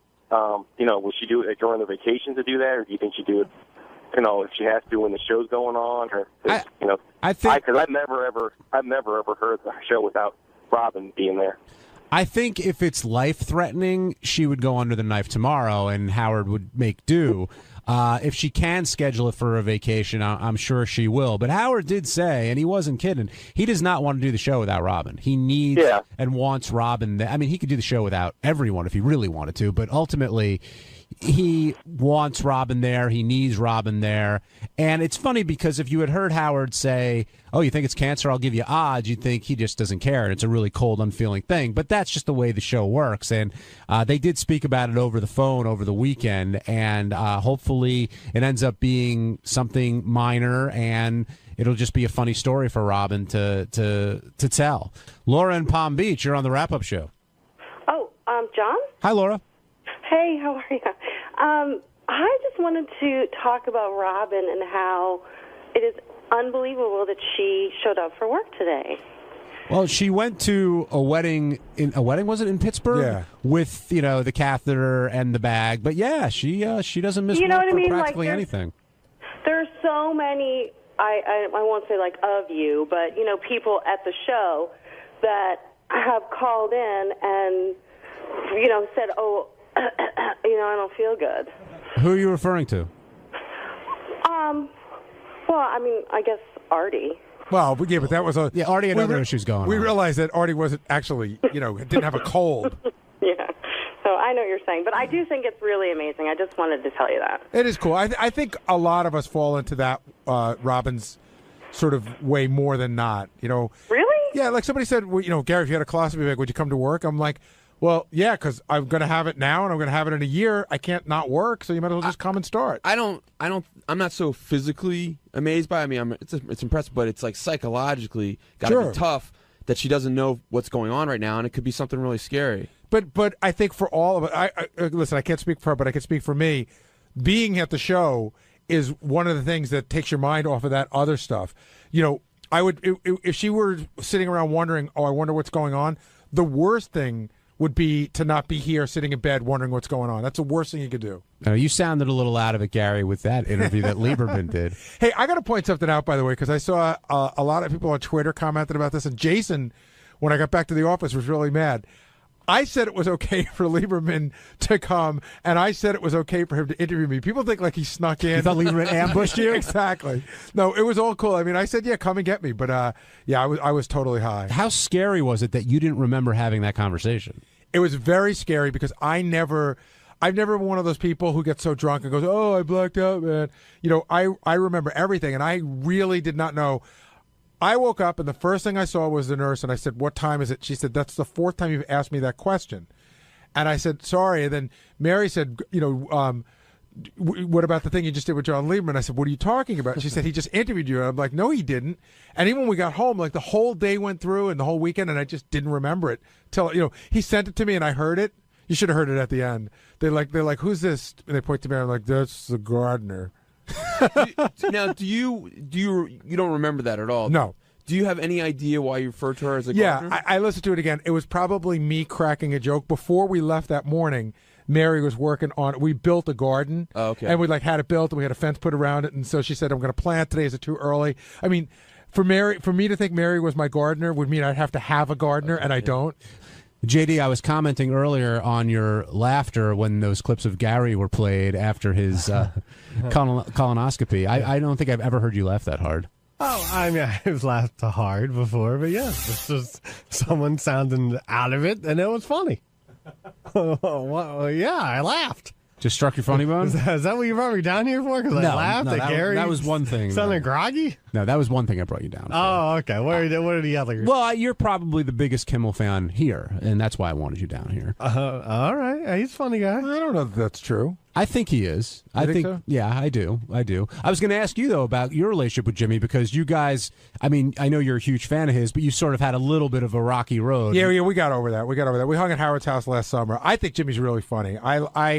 I get jealous sometimes when I see the bits he's able to pull off as far as the talent that he gets. It bums me out because I wish we were in L.A. because I love what he's doing. I love watching that stuff. I love, I'm fucking Matt Damon, et cetera, et cetera. I think he's the best of the late night guys. It surprised me when I started thinking about it. I think he's the best. He's the best one. And I'm talking about Letterman and Conan and all the other guys. He's got an edge to him. Like, I love watching Letterman. I do. I'd say Letterman's like the go-to guy for me, but Jimmy's got an edge that Letterman's just gone in a different direction. You mature, you do things a different way. And I like Jimmy Show. I just don't get to see it enough. What's great about Jimmy when he comes in is that he always comes in prepared because he's a huge fan of the show. And when Howard asked him about chumming up with Oprah, Jimmy immediately turned around and said, "So you're in a conversation with Kathy Lee." And everyone was like, "Whoa, where did that come from?" Did you know that Howard had talked to Kathy Lee? I did. I don't know. It was a period of time in our lives, and he didn't goof on her for no good reason. He goofed on her because of the way she put herself out there. So he's matured and he's past that now, and it was just a different time and place. But I don't know. I used to enjoy what he did. But the feud with Kathy Lee wasn't like some feuds where it was like, wasn't it all? It was all just like she didn't do a thing. She did not do a thing to us in any way to rankle us. It's not like Chevy Chase went on the Larry King show and talked shit behind Howard's back. She didn't do anything except live. So I understand. Like Jimmy goes, "Oh, I see. So you're willing to forgive people who haven't done anything to bother you?" And Howard said, "Yeah, it's the ones who do stuff to bother me that I'm never going to forgive, or hardly ever." But see again, like Howard and Robin thought that we were mean to Soupy Sales, and Howard apologized and made up with him before he passed away. But I felt, and Fred's more with me on this one, Soupy was sort of not that nice to us. It wasn't that we were picking on a guy for no reason. But Howard's like, I was out of my mind because I wanted to own everything, et cetera, et cetera. But, he could have been a little nicer too. But, hey, it's not my relationship. What did you think about James Kimmel buying that stuff for Eric the Midget off of his wish list? Well, I understand that Jimmy's a big fan, and I understand that he wants to help out a fan of somebody from the show. But it's, it gives Eric the idea that you just stick your hand out and shit drops in it. Why are you shaking your head, JD? The guy, he's helping Eric do. It's just not. I don't like it. Why? Like Eric would say, "I don't want to be your charity case." Exactly. But give me your charity. Yeah. He doesn't want to hear it from anyone else. But if Jimmy Kimmel does it, then it's okay. Do you have a problem if a rich kid gets a car from their parents or something like that? No, because that's between them. Well, isn't this between them too? Isn't this a well-off guy helping someone out? No, but the difference is Eric is using our show as the conduit to get the stuff from people. If he just called Jimmy Kimmel and he never on the show, then that's between the two of them. When he brings us into it, goes on the show and says, "I made a wish list, people. Everybody who listens to the show give me stuff, then you're using us. How do you think Howard and Jimmy's relationship has changed over the years? I mean, he came in at 6, he sat right down, he blends in perfectly. Perfectly. Yeah. And I know he sort of transitioned from initially like a fan to a guest and now really to a close friend. Well, I think that's what makes it good. He's really comfortable sitting there. I think there might have been a period of time, and I can't speak for Jimmy, where maybe he was a little nervous sitting there because he's such a big fan. Like, oh my God, I can't believe I get to do this. But they've done enough times and they've hung out enough times that it's just really comfortable for him. Howard was saying, oh, we had such a busy day, we didn't get to anything. And I said to him, I thought that Jimmy would just come in and you'd rap to him a little bit, and then we'd do what we do, and Jimmy would sort of do it with you. But what we ended up doing was talking to Jimmy for almost 2 hours. Well, Jimmy, I mean, did the correspondence dinner? Yeah, no, he had a lot to talk about. Yeah. I'm not upset about it, but we didn't get to anything because there was plenty to talk to Jimmy about. And when he left, we could have continued. JD, are you concerned about Robin with what she revealed today? I mean, yeah, it doesn't sound good. I mean, if you have to have a bag on you, a catheter for Christ's sake, I mean, Jesus. Gary, I really respect you for going in there and asking about the Western medicine question. I'll be very honest. DePace put that in my ear, but it was a legitimate question. Like, I don't want you going to fucking Eastern medicine. You know, I just watched Man on the Moon. You know, the Andy Kaufman? Yeah, and I'm watching Andy Kaufman down in like the fucking Philippines with rocks on his head when he's dying of cancer, and I'm like, don't do that. Go get real help. Troy in Florida, you're on the wrap-up show. Hey, how you doing? Good, Troy. Robin said that she was sick today. And I just want to know what you guys thought. Do you think Howard could even have this show without Robin Quivers next to him? Do you think he could pull it off? I mean, she's been with him for 30-plus years. I've always said that the only person that this show can't live without is Howard Stern. Having said that, I mean, in other words, if something were to happen to Robin, God forbid, the show would not cease to be. However, it would be a dramatically different show, and I don't know how we would ever recover or rebound from something like that. I don't know how. I mean, we'd figure it out just like you do. You know, listen, you lose the person, you know, people lose a loved one in life and they think you can't go on, and then a day goes by and another day goes by and you figure it out. But the idea of doing the show without Robin to me is unimaginable. So on Tuesday's wrap-up show, I came in and we talked about why I still had a pretzel in my mouth when I went on air, and because that was a whole big thing.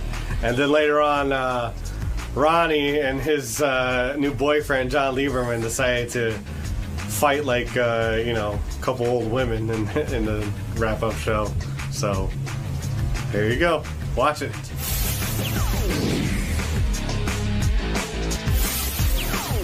J.D. Harmeyer has stopped by.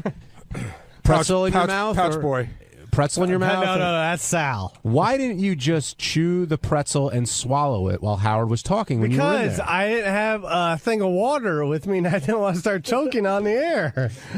It's a small pretzel. You could just... I know, but listen, it was big enough where pretzels are very dry food and they could cause issue in your mouth. Why are pretzels funny? I don't know. What do you mean? Because you're talking about pretzels, but you're laughing. Yeah, because I'm looking at John and he's laughing at me. I'm not laughing at you. I'm trying to understand why you would go okay. in with a pretzel in your mouth. Well, that was a split-second decision that I should have did the opposite of what I did, which I should just spit it out. But I didn't think I'd be in and out on the air. I didn't know I was going to cause a whole thing. Based on what's happened previously, did you think Howard thought you weren't watching America's Got Talent or only watching because you had to versus like being supportive? I don't know. I don't even know if he's really thought of it about it. Do you feel you've been supportive enough? I sure. I suppose. I don't know. I mean, he has a lot of support around him. But we're talking about you personally. Yeah, do you I know. feel you've been like doing the right thing? And what is doing the right thing, Benji? Did you watch the show last night? I did watch the show last night. The whole thing? Yes. Nothing but of the course, thing? it's part, not only am I a fan, it was my duty as a worker here. It was my job. So you were a fan of AGT before Howard got on? No. No, a fan of Howard's. And how are the reviews so far? So far, I haven't really seen anything negative, hardly at all. So they're all pretty positive. Everyone thinks liked Howard on the show. Now, since you watched it in such great detail, I'm sure you didn't miss Ronnie and Tony on the show. What were your thoughts on their appearances? Well, I did when the elevator scene came up. You see Tony's right there. Tony, the hairdresser, Howard's hairdresser. And in some shots you see Ronnie standing around. Yeah, how do you think Ronnie came off there? Non-verbally, of course. How did Ronnie come off? Yeah. He didn't really come off as anything. He wasn't on the TV that long. So. Ronnie, you must have got a kick out of seeing yourself. Did you know you were going to be part of the show? Of course. What the hell kind of microphone is this? No, I didn't know. I don't know what they cut out and what they don't cut out as far as that. Do you make a different face when you know the camera's there? No. Yeah, because you know you're gonna be on camera if you're standing. But you can tell when you're. Do you turn to a certain side to show your good side on camera? Or anything? No. Oh, stop it! Come on, I'm not the TV star. Ronnie, you seem a little subdued, and Gary made a comment early in the show that Ronald seems to have resurfaced. That's the rumor in the office is that Ronald is hanging around. That Ronnie the limo driver is very quiet. And that Ronald seems to be quiet. You should have been in. Where were you all morning? There was a whole bunch of shit going on. What was going on? Lieberman was trying to start some crap about the blowjob thing, and then he was trying. What really need be started? And then he was trying to start some shit about with Scott with the block party and all that kind of stuff. But there was a lot of crap going on. There's a lot. Oh, by the way, Scott quit again. So well, let's save that for tomorrow. All right, because it's not definite yet. Oh, it is. It's. I heard it's almost definite. No, it's definite. It's definite. They already got JD a plane ticket. Oh, you did? Okay, then we'll talk about it tomorrow. Yeah, definitely. This is like a sports retirement. He's out, he's in, he's out, he's in. He's a Brett Favre block party. It's got nothing to do with me. I was thinking more the Who's farewell tour. I try to talk to him in private this morning. I don't want to go into it because it's Howard's thing. Let's go into it on the air tomorrow. But I've heard some really great stuff. Yeah, as have I. But we'll wait until tomorrow for that. I try to talk to him. Has there been more problems with the B12 levels? Or? Let's get back to today. So you're saying Ronald isn't? We're getting the wrong impression here. You don't think you've been a little subdued? I don't know, because I don't really see. When I see you, you always say hello. So I don't ever think you're quiet to me. I'm here, man. How was? Lieberman was trying to start some shit also about it wasn't Lieberman, it was Shuley. I don't remember about Robin's thing. I didn't hear it when she announced what was going on with her. And I was outside bringing guests in yesterday, and then they tried to. I didn't know what the hell he was even talking about. Can I get a clarification, by the way? Robin says she has a mass, right? Where is that? Where is the mass? Yeah. I don't know. It's in the area of the vagina. Bladder, I'm assuming that's what's preventing her. Is it in the ovaries, or is it in the kidney, or is it in the bladder? I could never. Don't know, but that's what's preventing her from peeing. So it's got to be uterus or in that space because they feel it could be a uterine fibroid. Right. So. Sal said he thought it was in the ureter, and Sal came to me. Such a great moment. He goes, "Can I go in, Gary?" And because I want to tell it's in the ureter, the ureter. I said, "Yeah, go in." And then he just turned around, hung his head because he couldn't say the word. Dude, here comes the news department on fire. Look at this. Well, Sal does get very defensive about his medical expertise. I mean, you could say he's dumb about some things, but not that. Because, why? Well, because he went to school for some particular. It was like X-rays or something. Hold on. He doesn't know where California is on a map, but I'm supposed to believe he knows shit about medicine. Gary, why would you know where California is if you're trying to study medicine? Or who fought in the Civil War? But Sal could defend. All right, guys, I don't want to get into the block party stuff, but John, what do you got? Nothing. No, Ronnie has been off last week and this week. Ronnie's not off. He's been off. Yeah, for the first time yesterday, you said, "I don't need to talk to you. You're just the news department." Right. Yeah, and you said that like three times. Because you like to stir up shit, man. I did walk by and I did hear this one thing, because this is the dagger that you give to Lieberman. Langford was my friend. I don't know what you are. Ooh. Yeah. He's been throwing the whole Langford thing. Langford's going to come back. No, I didn't say Langford. When did I ever say Langford's coming back? Langford was so much better than you. Called me have big shoes to fill. Langford called me on Sunday to say hello. Right. I'll tell you what, Langford was no 18. That's right.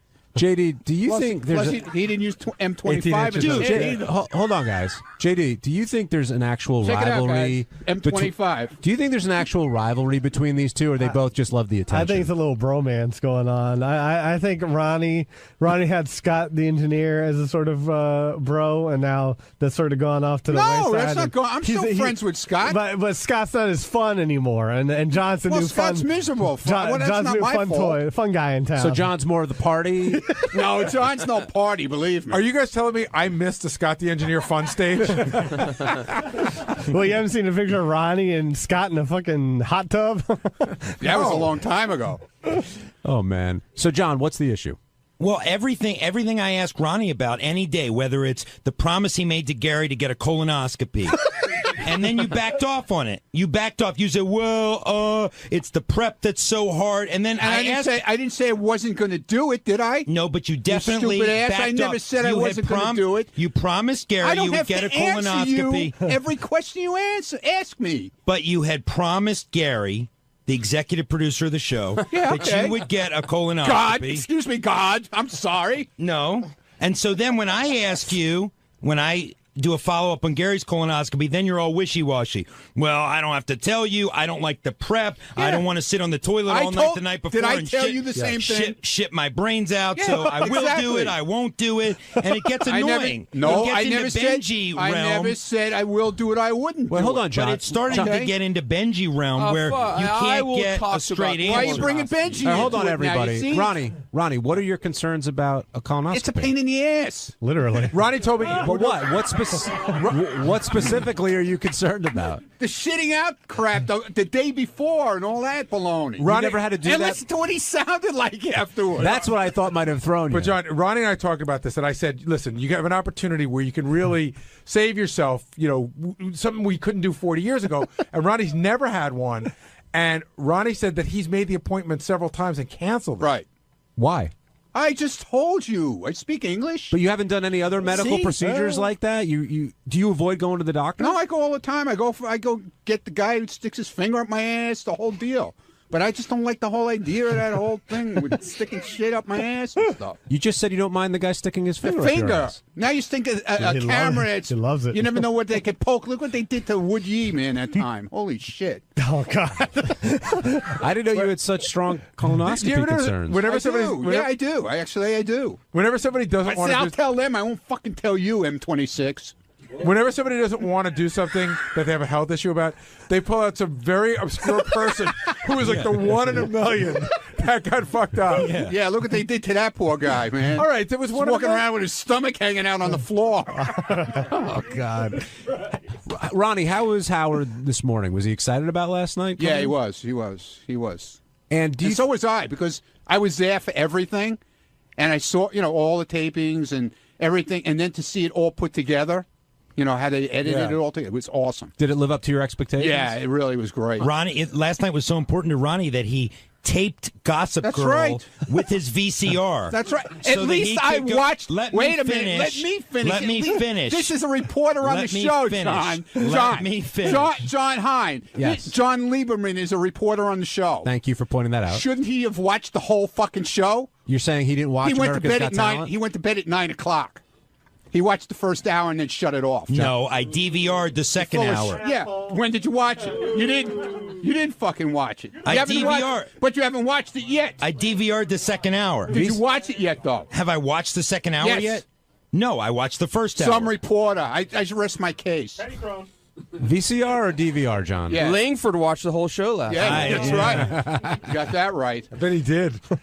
But that hasn't stopped John from doing his job, Ronnie. He's still. It has, because he doesn't know. That's not he it's doesn't not know my about beat, the whole pal. show. What do you mean it's not your beat? Their What beat. What beat? My beat is asking you tough questions. Everybody, get that on camera. That ain't my beat, pal. Everybody knows that, John's the city beat, Lisa's the style beat, Ronnie's ass beat. Dude, Lisa, talk about Lisa. I mean, did you see pictures of her at the Today Show? No. The first morning that Howard did the Today Show? No.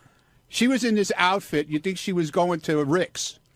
She had this sparkle outfit on, like the bright blue sparkle top, high heels. Lieberman looks like he completely disagrees with you. Tight jeans. You weren't there. No, I wasn't there. I don't. So why you? What are you making? Benji just said I disagree. He looks like he listening to completely you. disagrees with you. I was listening to you intently. I don't care Gary, what he says. they're like an old married couple. It's very funny to watch.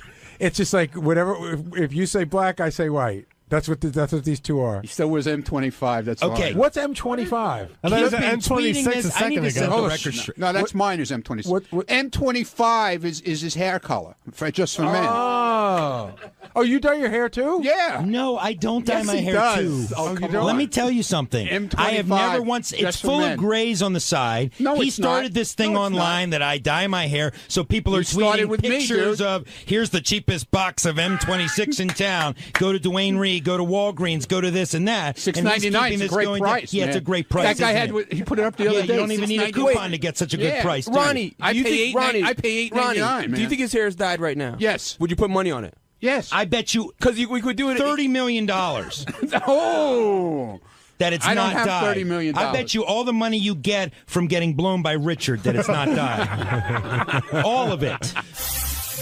Hi, I'm Scott the Engineer, and on Wednesday's wrap-up show, another discussion of the block party. This goes back and forth, back and forth, back and forth. You suck, you suck, you cheap, you're cheap, you're cheap, you lie, you lie. We all lie. Everybody lies. Anyway, the block party's a mess, and so is the wrap-up show. Check it out. Scott the Engineer has walked away from the block party with J.D. Harmeyer stepping right in there. And Scott, you know, I talked to him a little bit, and his mind seems to be made up. And I know Shuli's mind was made up a long time ago. And do you think Scott's making a big mistake? I think I do. I still can't get a clear answer on how this whole thing started out. And, you know, so Scott's saying that in his mind, it was being split three ways. However it came to be, right, to where it is now, and somebody had to take control of it. Shuli decided to be that person, meaning I'm going to take control of it. I'm going to manage it. And so now Shuli has said, this is what it's going to be. I'm making you this offer. So instead of all this crap that's going on in the air, Scott could just say, you know what, that's not what I agreed to. I'm just going to walk away from it, or I agreed to it. But it just gets drawn out for weeks and weeks and weeks, complaining, and everybody comes to me to tell me what a pain in the ass Scott's being. Wait, you're saying Scott is the one that's making a big thing I'm saying out of that Scott could have made the decision at some point. Either he wants to be part of it or he doesn't. From everything Scott's saying, he did. That they made him an offer and he said no. This was the original but this has been going on for like 5 months. Is what I'm saying. I don't see how you can pin it on Scott. I'm not pinning it on Scott. I'm saying that Scott can walk away from it, but I don't understand. That's what he's doing. It's taken him 6 months to figure out to walk away. Benji, if Shuli fired Scott and Scott agreed to walk away, then why are we still talking about That's right. this? Did they come back to Scott? No. Scott agreed to it, then walked away, then might come back today, and that's what I'm saying. Like he can't really decide. He feels like he's been wrong, but whatever. Hold on, say the same thing on the other side. Hold on. Let me just finish what I was going to say, and then I'll let you jump in. So I guess my point is that it seems to me that we're talking about a small amount of money, and unless Scott was going to go off and do his own thing, I don't know why he's walking away from this. That's what I would say. Because he feels he was ripped off. He feels he was ripped off, and he doesn't trust. What I got from all this is that he doesn't trust Shuli. But now he's not going to make anything, and I know that the whole point of he doesn't want to deal with the aggravation. To him, it's not worth it. The whole point of it, I don't know what the initial carving it up was, but I do know that it started when Scott said, "Hey, I'd like to go out and do some shows and make some money." So I wonder why you're walking away from the money. Because it seems like the money that you feel like you're being fucked out of, if that's the case, is minimal compared to how it benefits you. Scott, why are you walking away? Again, I'll repeat it. We've reached an impasse on what we think happened and what the agreement was. So it took me a little while to figure out what was going on. I didn't know what was going on. So once I figured that out, and I became more of an employee type of person than a partner, is what I thought we all. I still can't understand, and that's what I'm trying to find out. Was it? Nobody seems to be able to answer the question. When you guys started this, the three of you got together. Did you say, "Let's do this"? It's a three-way split, or let's do this and let's just go not out. When we first started, it evolved into that. After, but at some point, we said, and Shuli said, and Ronnie agreed, and I agreed that we weren't making any money. We weren't selling tickets. We have to take X amount of dollars each to make this move forward so we can afford to do more shows. And we agreed. This is what we do. We take X amount of dollars each. Everything was equal. And that's what I thought it would continue to be. Even though there was more money, we'd still kept equal amounts. And then at some point, I became an employee rather than the three of us working together on this gig. And quite honestly, I didn't. You lose me there. I don't want to talk about how it all came together. I think we've beaten that to death. But At what point did you decide, you know what, this isn't what I thought it was going to be, I want out? Because let's face it, you're still getting a good chunk of change. I'm not denying that's not a good chunk. Of course, that's a great chunk of change. Okay, so what? For doing nothing, as everybody says. Well, we know what you do. Scott, let's not kid ourselves. Well, it's not only. It's, and you really don't do much. You're not doing an hour of material. Listen, it's I'm more not an doing appearance type listen, of thing. Listen to me. You're DJing from your iPhone. I'm not going to get into that. I think we all have a responsibility toward what we do in the show. I travel as much as they. We all spend the same amount of time on the road, on a plane, in a hotel. If that were the case, then the PA on America's Got Talent should make as much as Howard, because they all travel the same amount. Well, no, that's that's a little. That's a little. I think that's a little more. I mean, we're still involved. Equal, yeah. Shuli does more time on stage. I guess I would say, do you feel? This would probably be the big question. Do you feel that your contribution to the show is equal to everyone else's, or does it not matter to you? That has nothing to do with it in this particular case. Then what is it? It's the agreement that I thought that we had, that we split. I don't know if you split is the right word, but take the same fee. Well, that's a split. Everybody would take the same fee, and then all of a sudden it was like I didn't even know what was going on, and these guys were obviously getting more money than me. Scott, I mean, what it sounds like to me, boiling it all down, is you're pissed that Shuli's taking home more money than you are. No. You see. That's what it sounds like to me. The reason. But if you agree to this fee, if he wanted more money, we sit down and say, "Listen, guys, I'm doing more than you. I'm going to get a little more than you." It was never discussed, but with me, it might have been discussed with Ronnie. But I never. They came to me and said, "We're going to pay you a flat fee." That's it. That's. So you weren't part of the discussion. It was presented to you. Yeah, him and Ronnie came to me and said, "We decided that we're going to pay you a flat fee." I'm like, after they did the show with JD and they paid him a flat fee, I think they thought, hey, we could just pay him a flat fee. What's the difference? But I'm looking at this a different way. Forget about whether Shuli headlines or does anything like that. That's a different way of looking at it. When you guys said, okay, all three of us are equal, and then you saw Shuli doing, the lion's share of the work, not the on-stage work, the off-stage work. Well, Did it ever dawn on you and say, well, we're all taking an equal fee, but he seems to be working harder? I didn't see him actually doing any. I didn't witness it. He was talking to promoter. Okay, so I thought the promoter was handling most of the booking and the travel arrangements. I didn't know Shuli was involved in booking, travel arrangements as he claimed previously. But that's what we have a promoter for, and that's what the promoter gets paid for, and he takes a good chunk as well. So that's why I thought, he does more.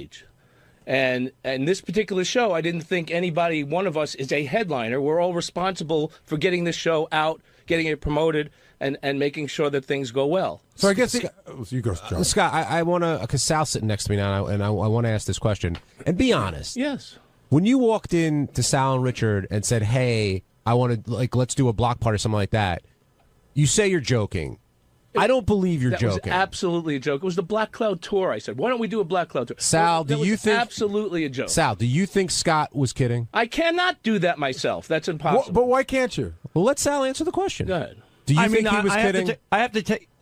I like Scott, and I have to take his word for it. I didn't think he was kidding when he asked, but now that he's saying it, I can believe that he's kidding. Was it in the hallway as a passing comment, or did he open he just came into office, and we talk in the office a lot, so it was closed door, but that has nothing to do with Scott. It wasn't a private intent because of the closed door, but I thought there could have been some truth to that. Like, I think if I would have said yes, perhaps Scott would have. No, I don't. Pursued. I'm not saying that you would. That's a bad thing. But now that Scott made me aware that it was a joke, I'll take his word for it. How far did you take a joke? Was there a flat fee established? But Scott, why can't you do the Black Cloud Tour? Why do you say you can't do it? I'm not into getting. But you can do it. You choose not to. Sal and Richard have plenty of material, so that's not the issue. Yeah, but we're going on our own. They do their own thing. I knew they have their own thing. I was just kidding with them. I don't. It takes. Look, we don't want this loser. So wait, if they have their own no one's thing, going to come to just see me and comedians. I'm from the show. The block party was good because there were a number of people from the show. Everything's show related. I'm not claiming that I could do that myself. I never did claim that. So I guess I'm sorry. The question is, if you know you can't do it, you can't do the Black Cloud Tour for sure. You know that. Yeah, I'm not trying to do that. And you don't want to work with the block party anymore, but you... No, I didn't say I didn't want to work. I love working with the block party. It was just a matter of, I don't think that the agreement that I thought that we had was honored. That's so you're all. saying you're willing to not make any money based on the principle of it. Is that what this is about? That's what it's about. That's what I walked away. Listen, yeah, can I use extra money? Yes. Who can use extra money? Will it change my life a lot? Not really. But it's good to pay off some Having bills. an extra $5,000 a month doesn't change your life. It's not $5,000 a month. Well, it would be twice a month.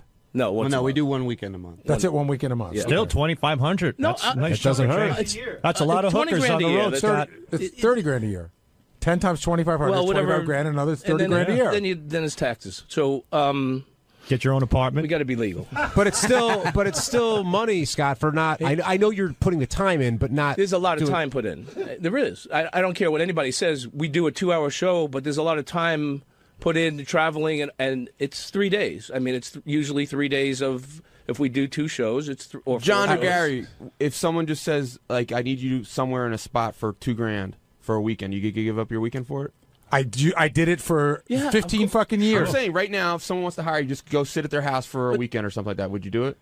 It depends on whose house, where it is, and what I'm in the mood to do. But see, it's different. I'm in a different position now because I used to have to take these gigs, and I don't have to take them anymore. So I'm much choosier about it. But there was a period of time, and I wouldn't say I had to take them, but I chose to take them because I could give my family a better life. And I started to say to Scott, I said, let's save it for the air.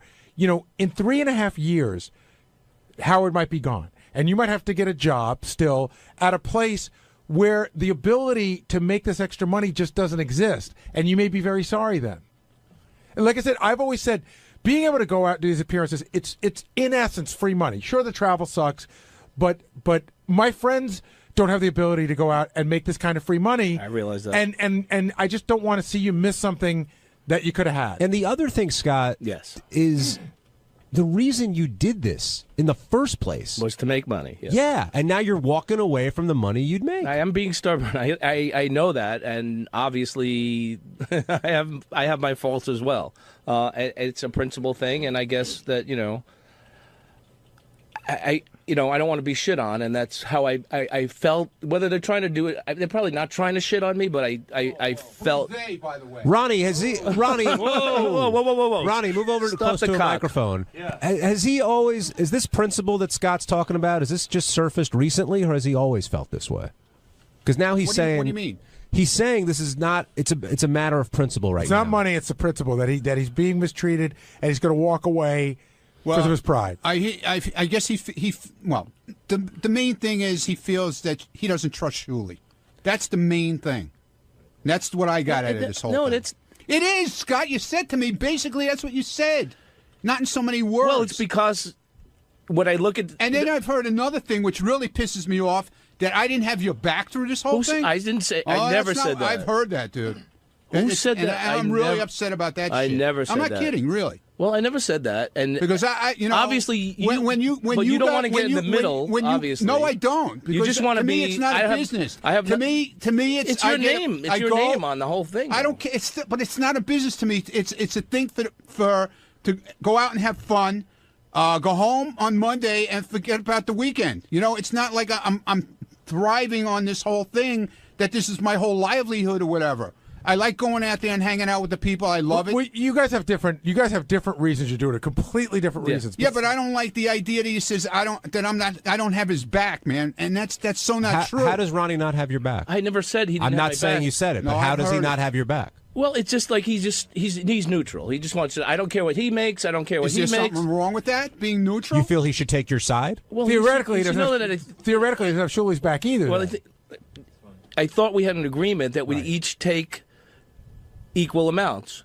He's backing off from saying that we had that agreement and saying, I don't care what he makes, I don't care what you make, I don't care what I make. I don't care. I'm happy with what Scott, no one's backing out and saying that agreement didn't exist. That agreement existed when there was. If that agreement wasn't made, the tour would have been over after 2 shows. Exactly what I said. Okay, so that's why everything had to be split at that point. And when we went on the road for the first weekend for Seattle, Portland, right? You did split it, and you did show me the financials. Absolutely. And then I don't know what changed. What changed is you made more every weekend after that, and you got less and less happy about it. You complained more and more the more money you made. But Julie, do you think it's unfair if you always showed him the financials? I showed it to him one time the first weekend we were out. I showed it to them once. So they never done this before. So I went out of my way to show them no one's here to fuck you over. No one's here to screw you. This is every cent that we made broken down so you can see it. So wait. Why did you? But you said you guys did have a split, and then at some point it changed, correct? And they came to me and said, "We're going to pay you this flat fee." Where? I thought we. First of all, you say we came to you and said you agreed to this last week. You looked me in the eyes in your studio and said, "Okay, draw up a contract." Did you draw it up?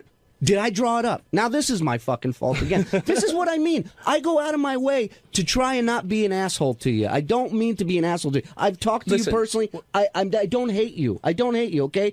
But you're going out of your way to make me fucking nuts. I don't get it. Wait. So I don't Shul. Before last week, when all you guys were saying Scott was being horrible about this, you're saying now that his problem was last week where he said, "I'll do it," then he said, I won't till I have the contract. But before that, did he do anything wrong? Yeah, I did stuff wrong. Yeah, he canceled on shows and wasn't being honest. Right. I admitted, and this is a hostile witness. I copped to that, and I Scott. said that was absolutely the wrong thing that I did. It was a health issue that I tried to cover up, and I didn't do it properly, and I should have went to those guys. Okay. But he should have come to us, or me, or the three of us and said, "I think I deserve more money than you guys." I agree with that. And that never happened. So it's a partnership unless you need to make a decision. Then you can make it on your own, like quitting Toronto, quitting Chicago, Arizona, on my own. not coming back out on stage in San Francisco. That's something we didn't discuss, right? Well, we That's didn't something discuss. you never brought to we the didn't table. discuss pranking me either in San Francisco, did we? We prank Ronnie every fucking weekend. Do you see him? All right.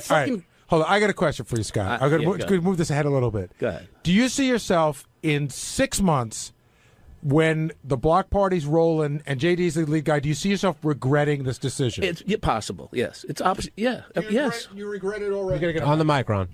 Well, if I had a mic, if somebody fucking give me one. What are you so angry about? Do you regret it already? Listen. Look, I'm upset about this whole fucking thing because I'll tell you what. You say I don't have your back, and I knew about your medical shit, and you told me to keep it quiet, and I did. Right. And I could have blown this whole thing out on the air and said, Scott's full of shit. He's not going to a fucking wedding. He's fucked up in his head and he's sick, he thinks.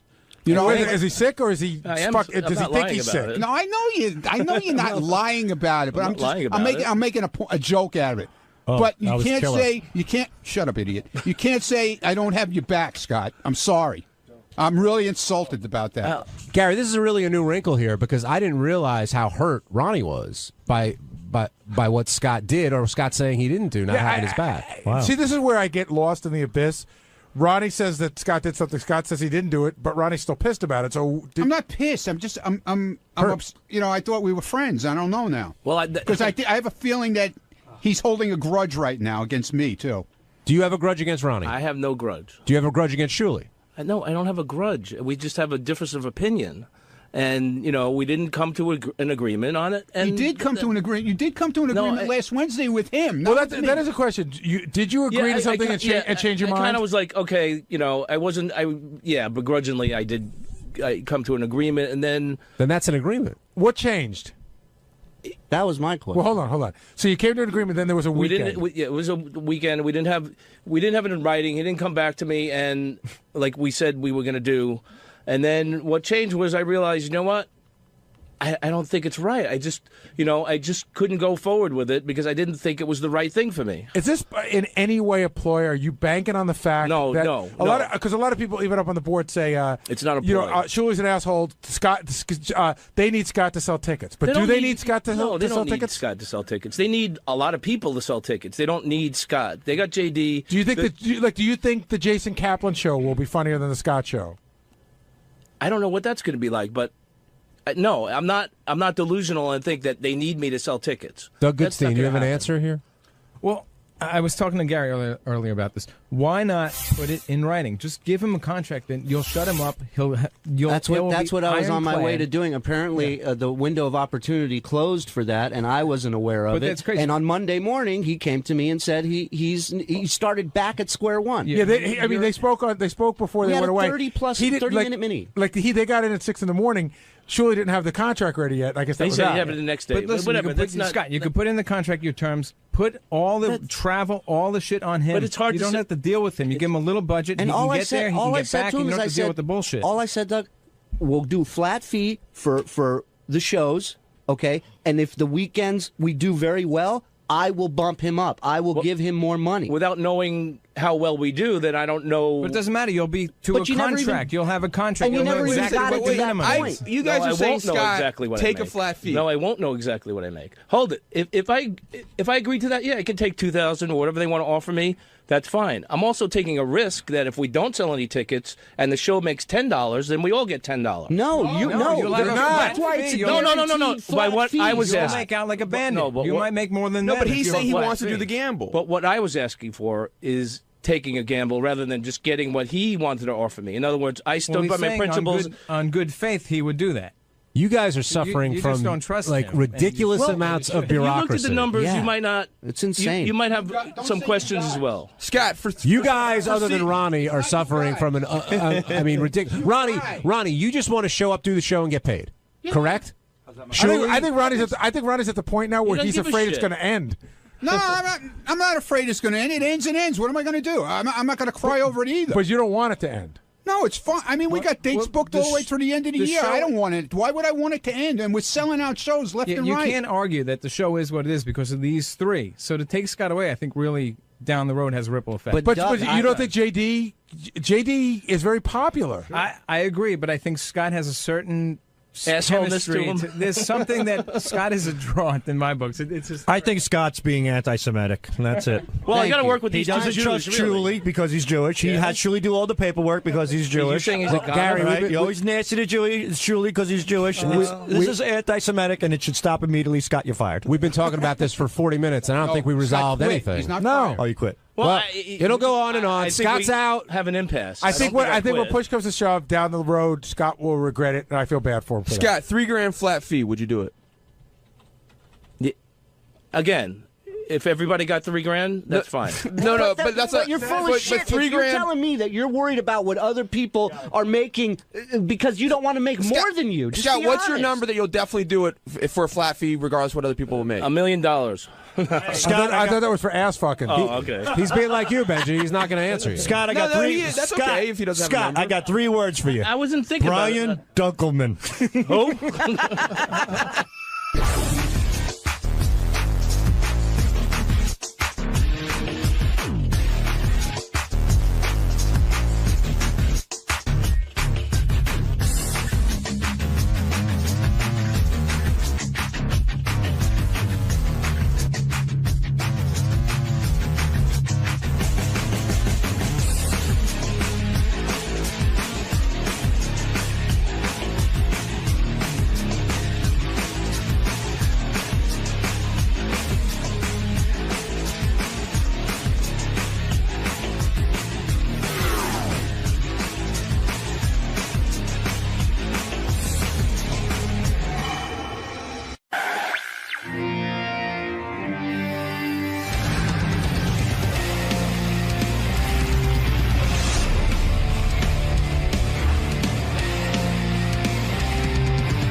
I had to book a bunch of television appearances for when What are you promoting. going to do? I'm going to do a Jimmy Fallon show. I'm doing that like on a Wednesday night in May, and then Thursday morning I'm on the Today Show, and then I'm on the View. Is that when? This week? In May. In May. May sometime. You're going to be on The View. That should be fun. Yeah, I'm actually looking forward to doing the View. I like that Elizabeth. I wish she would just walk around in hot outfits during my segment. Charming lady. Charming. What do you mean charming? You know her? Oh, yes. Yes, I do. I watch her on the show. Delightful. She's not always charming on the show. Oh, I don't care. Oh, yeah. She could yell at me. I wouldn't even care. Oh, yeah? I'd be like, oh, you're lovely. I'm yelling at you. You're beautiful. I'm Keep calling yelling. you a smut monger. Thank you. Thank you for